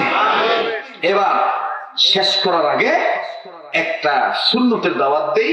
আমরা সবাই চাই, বনি আদম, আদম সন্তান সবাই চাই যতদিন বাঁচবো রোগ মুক্ত থাকবো, যতদিন বাঁচবো কারো কথা যেন হাত পাতা না লাগে, অভাব যেন না আসে, আর যেদিন মরবো কালেমা পড়তে পড়তে যেন মরবার পারি। এই তিনটা জিনিস আমরা চাই কি চাই না? একটা সুন্নত যদি মানে তাহলে এই তিনটা জিনিস আপনি পাবেন। বলবো বলবো আচ্ছা, কয়টা জিনিস শিখাইলাম? প্রেশার ঠিক রাখার ওষুধ দিছি, হার্টের ওষুধ বলছি, মনে আছে তো? প্রেশারের ওষুধটা কি? ওযু করার পরে বারবার 5 বার এদিকে 5 বার এদিকে 5 বার অতিরিক্ত 10 বার ঘাড় মাসে করা। আর হাড়ের ওষুধ আস্তাগফিরুল্লাহ কয়বার? 100 বার। আর এবার আসেন অভাব মুক্ত জীবন, করোনা মহামারী, ওমিক্রন, নিপা নাকি আর বহুত কিছু আছে, এগুলা আযাব গজব থেকে বাঁচার জন্য প্রতিষেধক বলতেছি। মরণকালে কালমা নসিব হওয়ার মেডিসিন নিয়ে যান, সুন্নত নিয়ে যান। আবু দাউদ শরীফের হাদিস, রাসূল সাল্লাল্লাহু আলাইহি সাল্লাম বলেন, আমার কোন উম্মত যদি খানা খাওয়ার আগে এবং পরে, খাওয়ার আগে এবং পরে, খুব ভালো করে শুনেন, খাওয়ার আগে এবং পরে 2 হাত কবজি পর্যন্ত ধৌত করে। কয় হাত? কখন কখন? বা কোন পর্যন্ত? কয় হাত? কখন কখন? কোন পর্যন্ত? আবার কয় হাত? কোন পর্যন্ত? কখন কখন? খাওয়ার আগে পরে। এই একটা সুন্নত যে পালন করবে, আলেমরা সে জিজ্ঞেস করে দেখবেন, খানা খাওয়ার আগে পরে টোটাল সুন্নত হলো 17টা। কয়টা? 17টা। আমি যেটা বললাম এটা 4 নম্বর সুন্নত। আমরা তো 17টা গুণের কথা গাও ঘুষা খাই না, চিন্তা করে ছোটবেলা এই আবার খালা বাড়িতে খালুর জন্য ভাত নিয়ে আসিস করতে আনিসনি, আনছি খালু কি যে হাত ধোয়া, পাশাত মুসটা হাফ হাফ করে খাইতো, গা মানে হাত ভিজা খায়, ধো না। আবার কেউ এক হাতও ভালো মতন ধোয় না, কাটা চামচের মতন খেলে আঙ্গুলের মাথা ধোয়। কি আনিস কি আনিস, স্বাদ হয়েছে স্বাদ হয়েছে, কথা কয় না। এরকম না? কয় হাত ধোয়া? কোন পর্যন্ত? কখন কখন?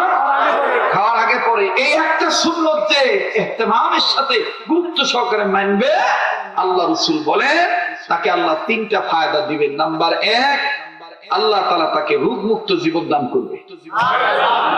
নাম্বার 2, তার যদি ঋণ থেকে থাকে ওই বেরাক আশা কিস্তি মিস্তি বললে দেওয়া লাগবে না, আল্লাহ গায়েবী নুসরত দ্বারা ঋণ পরিশোধ করার ব্যবস্থা করে দিবে।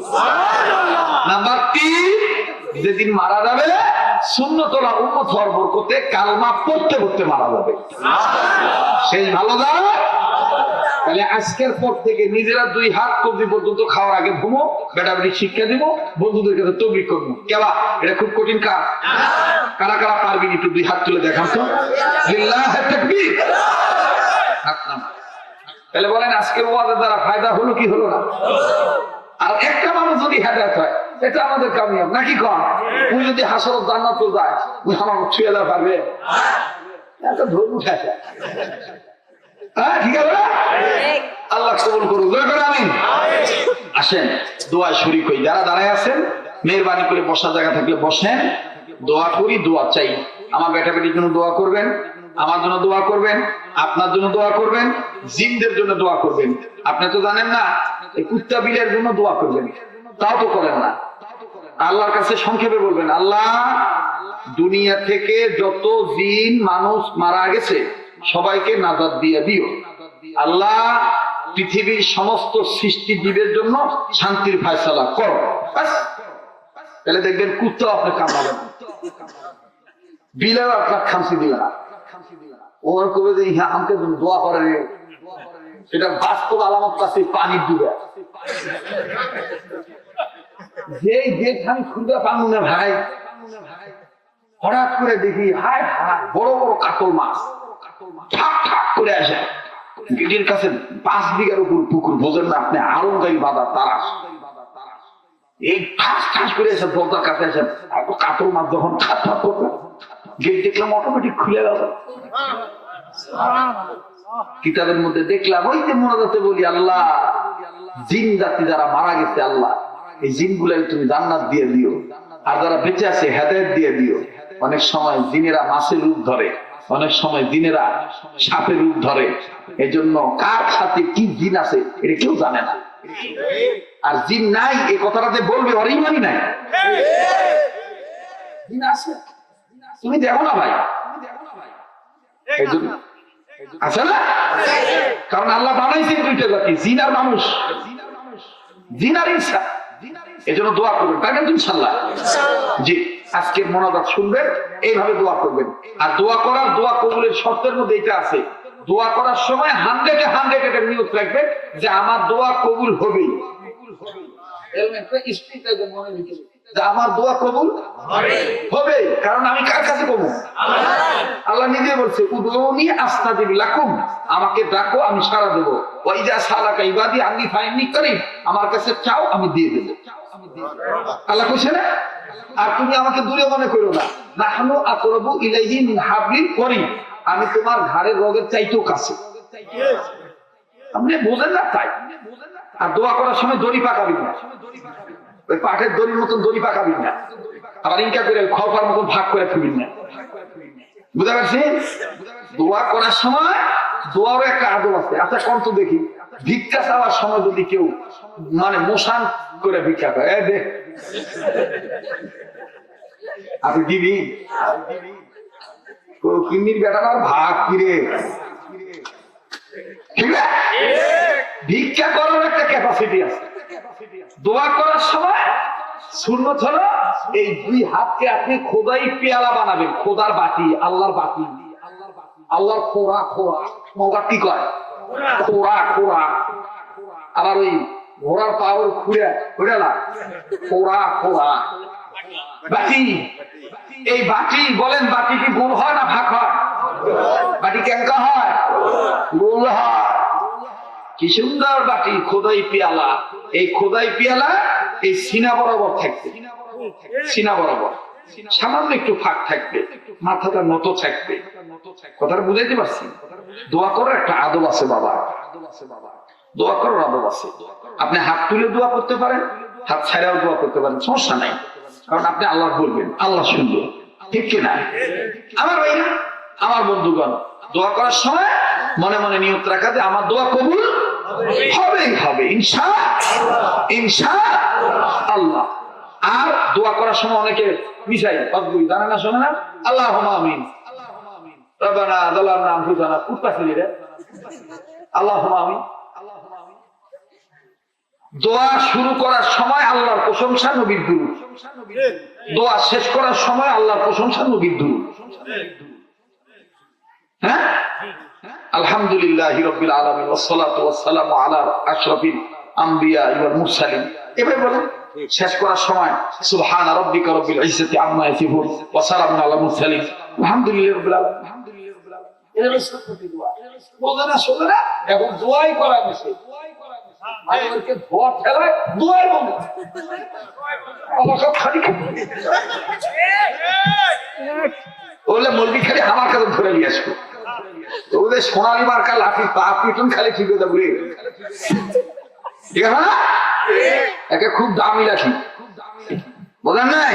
অরানি মাল, এবারে ইচ্ছা সোনা করা দরকার, ফেতনার বাস। দোয়া তুই কর না কর, ওটা নিয়ে ঝগড়া করা দরকার কি? আমি তুই জোরে আসতে কর, ওটা নিয়ে তোর মারামারি করা দরকার কি? কারণ ইমাম মালিকও আমাদের, ইমাম হাম্বলি আমাদের, ইমাম শাফিও আমাদের, ইমাম আবু হানিফাও আমাদের। কথা কয় না?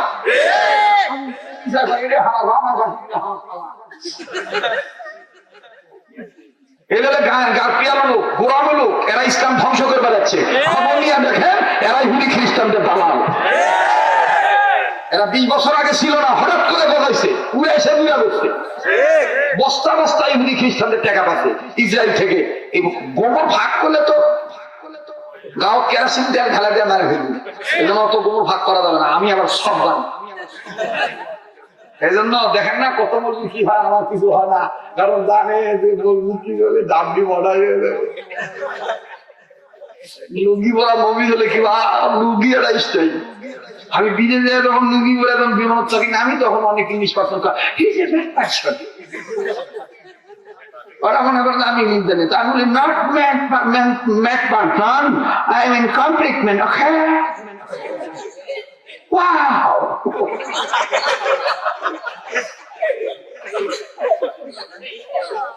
সৈয়দ নজরুলকে একবার শিক্ষা দিছিলাম, ওই যে 22,000 আমি কোরআন তেলাওয়াত করার পরে কার বাপের ক্ষমতা আছে নাকি আমার মতন একটা কেরাতে টান দেয়। এ ভবানীগঞ্জ ওই যে মোফাজ্জল ভাই আছে না, ওনাকে জিজ্ঞেস করে দেখবেন, একডালা মাদ্রাসার যে সুপার। তখন আমি আরো জোয়ান আসলাম। হ্যাঁ, উঠে গেছিলাম, কাকা আপ ইহা থাক বাইছে হাম তেলাওয়াত করেंगे। তো বলছি কে রে, বুঝেন না সাফাবাদ। কখনো কয় হাসিনা ওর মার ভাতা শালার বন্ধ শালা।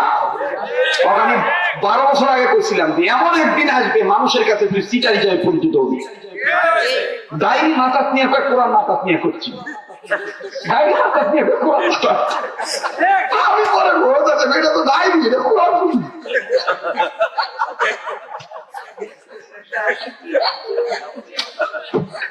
ঠিক আছে না? হাসিনা আমার ভাতিজি, বেনজির ভুট্টো আমার উপর।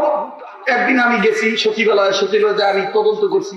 আমি বলছি আসলে কি শেখ হাসিনা কত আইসক্রিম মালা মা কয়, তাই বলে কি আইসক্রিম মালা শেখ হাসিনার বেটা? আর আপনারা আছেন উত্তরবঙ্গের মানুষ, যাই যা কয় তাই বিশ্বাস করেন, এনাও তা ঠিক করেন না। এগুলো শোনার জন্য আসেন, কোরআন হাদিস শোনার জন্য আসেন, কথা বলেন ঠিক কিনা? এগুলো দাপুটি বক্তা কোনোদিন দাওয়াত দিবেন না। ওই যে বক্তা না, আলেম, আলেমকে দাওয়াত দিবেন যার কথার দ্বারা নূর আছে, যার কথার মধ্যে কোনো ফকর নাই, কথা কয় না। আমার পরিচয় গপ্প দ্বারা না, আমার পরিচয় হবে বৃক্ষের দ্বারা, ফল দ্বারা, কর্মের দ্বারা, শিক্ষার দ্বারা, আমলের দ্বারা, লেকচারের দ্বারা না। আল্লাহ পাক কবুল করুন, বলেন আমিন। পরে যখন কেরাতে টান দিছি, বাপরে বাপ, ওই তো সাদা মুলে, ওই মানে জোরে কথাগুলোর চেহারা লাল হয়। আর আমি তো মনে করেন যে খেটে খাওয়া মানুষ, রাজশাহীর মাটি, নওগাঁ জেলার ফসল, বুঝেন নাই? তখন কায়দা করে সারা কেরাতের খালি দিলাম,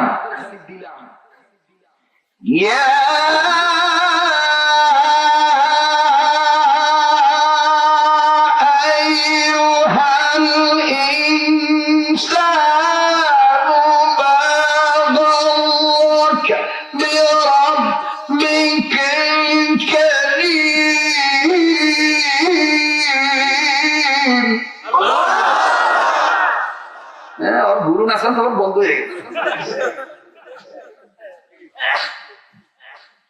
আর গুরু নাচান বন্ধ হয়ে গেছে। এই জন্য আর কি হবে, দোয়া করবেন আমার বেটার জন্য। আমার বেটা এরকম হচ্ছে, ও কমপ্লিট না হওয়া পর্যন্ত আমি ওকে কারো সামনে আনবো না। খবরদার, সন্তানের চেহারা ভালো হলে মানুষের সামনে বেশি আনবেন না, মানুষের নজর ভালো না। নিশায় ফুটানি করবেন না, আসে বাবা চিপচি বাবা আসে, খবরদার, গোপন রাখবেন।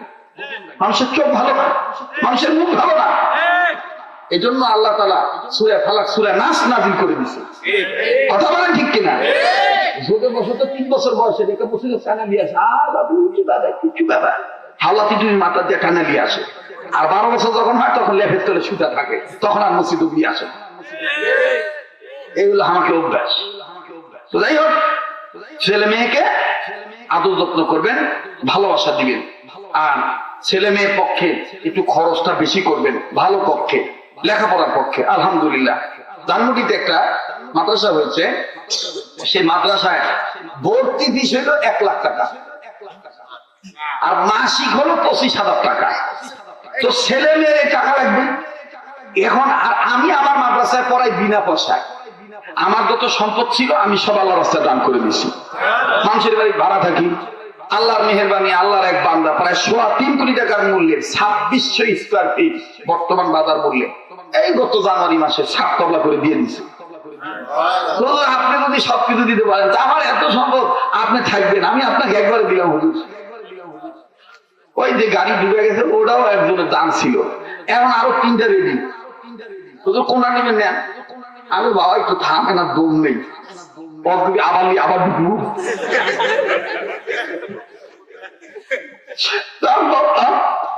এই জন্য আপনি আল্লাহ হন। ও ভাই, এই চুক্তি করে কন্ট্রাক্ট করে তো এগুলো কিনবো না কিনি, এগুলো যদি এমনি আসে আল্লাহর পক্ষ থেকে, আমার ছায়া খাওয়া লাগবে কেন? কথা কয় না, এগুলো যদি আল্লাহর পক্ষ থেকে আসে আমার ভাইরা, তবে আমার রিজিকে যেটা আছে সম্মানের, সেটা কেউ কেড়ে নিতে পারবেন না। ঠিক আছে না? আল্লাহ কবুল করেন, বলেন আমিন। আপনারাও আপনাদের বেটা বেটিদের পক্ষে যত্ন রাখবেন, খেয়াল রাখবেন। আর আপনাদের বাবা বাবা না না না না আপনারা জানেন না, আমাদের বাংলাদেশে একজন মন্ত্রী ছিল, তথ্যমন্ত্রী, আমি তার নাম নিচ্ছি না। ওই সময় হাইকোর্টে আমার ব্যাপারে একটা ঝামেলা হয়ে গেছে, আমার কাছ থেকে লিখিত নিচ্ছে যে এই ওয়াদ আমি আর কোনোদিন যেন করতে না পারি। ওই খুব ভালো মানুষ আসলো, কথা বলে না, পরবিজা আল্লাহ করবে। হ্যাঁ, ওই মারে দিয়ে চলে গেছে, এই জন্য আর আমি ওয়াজ করতে পারি না। আমি করি ভালোর জন্য, ওরা আসে ওই যে মুতা শান্তি পাই না, ও মা দিল ভালো নিয়তে বাপ করছে, হলো না ওইরকম। আমি ভালো আমার নামে মানে মামলা করলে আমি নাকি জোর করে মানুষকে মুসলমান বানানোর জন্য অন্য ধর্মের উপর আঘাত করে কথা বলি। এটার পরে আসছে কি দরকার আছে বাবা, দাসিয়া মানুষের মানে ঝগড়া কীর্তন কিনে নেওয়া, কথা কয় না। এমনি যে সমস্যা রে ভাই, বুঝেন না আপনি। যাই হোক, ওইটা দরকার নাই, ওইটা কোনো কোরআন হাদিসও না, ওটা একটা ইতিহাস, ওটা একটা জজবা, একটা ঘটনা ঘটছিল। ওই ঘটনায় আল্লাহ যেভাবে হোক জয়লাভ করাইছে, ইসলামের জয় হয়েছে। আর ইসলামের জয় একদিন একদিন হবে, কথা বলেন ঠিক কিনা? আজ হোক কাল হোক, ইসলামের পতাকা পথ পথ করে উঠবেই। সেটা আমার কারণ আমি নাও দেখতে পারি, আমার বেটার কারণও নাও দেখতে পারে, আমার বেটিও নাও দেখতে পারে, আমার নাতিও নাও দেখতে পারে, আমার পুতিও নাও দেখতে পারে, কিন্তু আমার পুতির পুতিও দেখতে পারে। ইসলামের বিজয়ী হবে হবে, কেউ ঠেকা রাখতে পারবে না, কথা বলে ঠিক কিনা?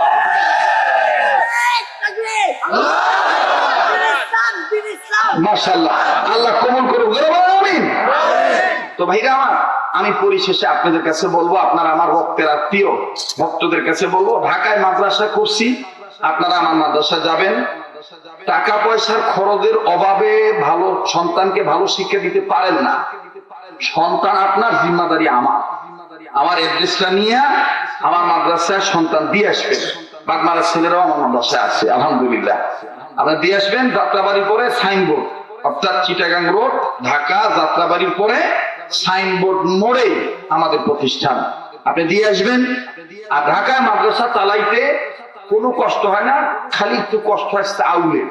আপনি উত্তরবঙ্গে আবার চাউলের কষ্ট নাই, মাদ্রাসার বেড়া নাই, কিন্তু চাউলের বস্তা ঠিকই, ধানের বস্তা ঠিক দেওয়া আছে, এদিকে আবাদ হয়। আর আমাদের ঢাকা আবার এটা না, ঢাকায় হলো চাউলের ক্রাইসিস।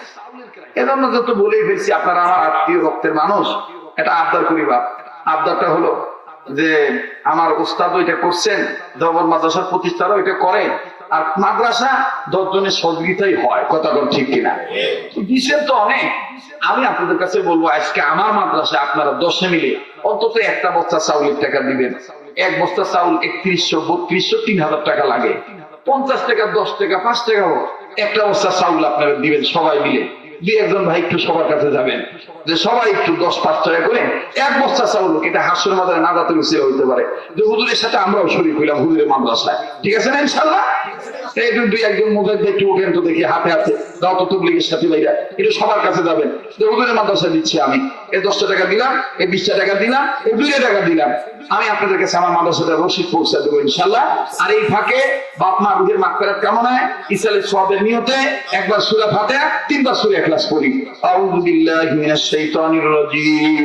বিসমিল্লাহির রহমানির রহিম আলহামদুলিল্লাহি রাব্বিল আলামিন আর রহমানির রহিম মালিকি ইয়াউমিদ্দিন ইয়াকা না'বুদু ওয়া ইয়াকা নাস্তাঈন ইহদিনাস সিরাতাল মুস্তাকিম সিরাতাল লাযীনা আন'আমতা আলাইহিম গায়রিল মাগদুবি আলাইহিম ওয়ালাদ-দাল্লিন আমিন বিসমিল্লাহির রহমানির রহিম কুল হুয়াল্লাহু আহাদ আল্লাহুস সামাদ লাম ইয়ালিদ ওয়া লাম ইউলাদ ওয়া লাম ইয়াকুল লাহু কুফুয়ান আহাদ। পড়ে না বাবা, দাদা দাদি নানা নানি বাপ মা তাদের দুনিয়া নাই, ইসের সব বিনতে পড়েন। বিসমিল্লাহির রহমানির রহিম কুল হুয়াল্লাহু আহাদ আল্লাহুস সামাদ লাম ইয়ালিদ ওয়া লাম ইউলাদ ওয়া লাম ইয়াকুল লাহু কুফুয়ান আহাদ। বিসমিল্লাহির রহমানির রহিম কুল হুয়াল্লাহু আহাদ আল্লাহুস সামাদ লাম ইয়ালিদ ওয়া লাম ইউলাদ ওয়া লাম ইয়াকুল লাহু কুফুয়ান আহাদ। আরেকবার পড়েন মর্তবা বেশি পাওয়ার জন্য। বিসমিল্লাহির রহমানির রহিম কুল হুয়াল্লাহু আহাদ আল্লাহুস সামাদ লাম ইয়ালিদ ওয়া লাম ইউলাদ ওয়া লাম ইয়াকুল লাহু কুফুয়ান আহাদ। সাদাকাল্লাহু মাওলানাল আযীম। দুরূদ শরীফ। আল্লাহুম্মা সাল্লি আলা মুহাম্মাদিন ওয়া আলা আলি মুহাম্মাদ কামা সাল্লাইতা আলা ইব্রাহিম ওয়া আলা আলি ইব্রাহিম ইন্নাকা হামিদুম মাজিদ। اللهم بارك على محمد وعلى آل محمد كما باركت على إبراهيم وعلى آل إبراهيم إنك حميد مجيد। যারা আমার সাথে যোগাযোগ করার জন্য চেষ্টা করেন, কখনো মোবাইলে দাওয়াত দিয়ে প্রতারিত হবেন না। নাম্বার রাখতে পারেন, মোবাইলে যোগাযোগ করবেন, সরাসরি দাওয়াত দেওয়ার চেষ্টা করবেন, ঠিক আছে? যে নাম্বারটা আপনি নোট করে রাখতে পারেন, যে কোনো বিষয়ে পরামর্শ নামাজের সময় ব্যতীত আপনি অন্য সময় আপনি ফোন দিবেন, খোলা থাকলে অবশ্যই ইনশাআল্লাহ রিসিভ হবে, কথা হবে। নাম্বার আপনি নোট করে নিতে পারেন। আর আমার গাড়িতে কার্ড আছে, ছেলেদের কাছেও আছে, অ্যাড্রেস ঠিকানা আপনি নিয়ে যাবেন।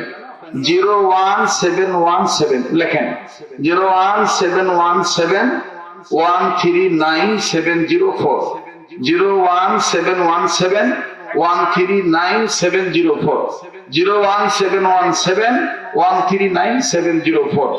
হ্যাঁ জি, আপনারা এটা নিয়ে আপনারা কথা বলবেন, সালাম বিনিময় করবেন আর দোয়া করবেন আমার জন্য। কই আসছে নাকি?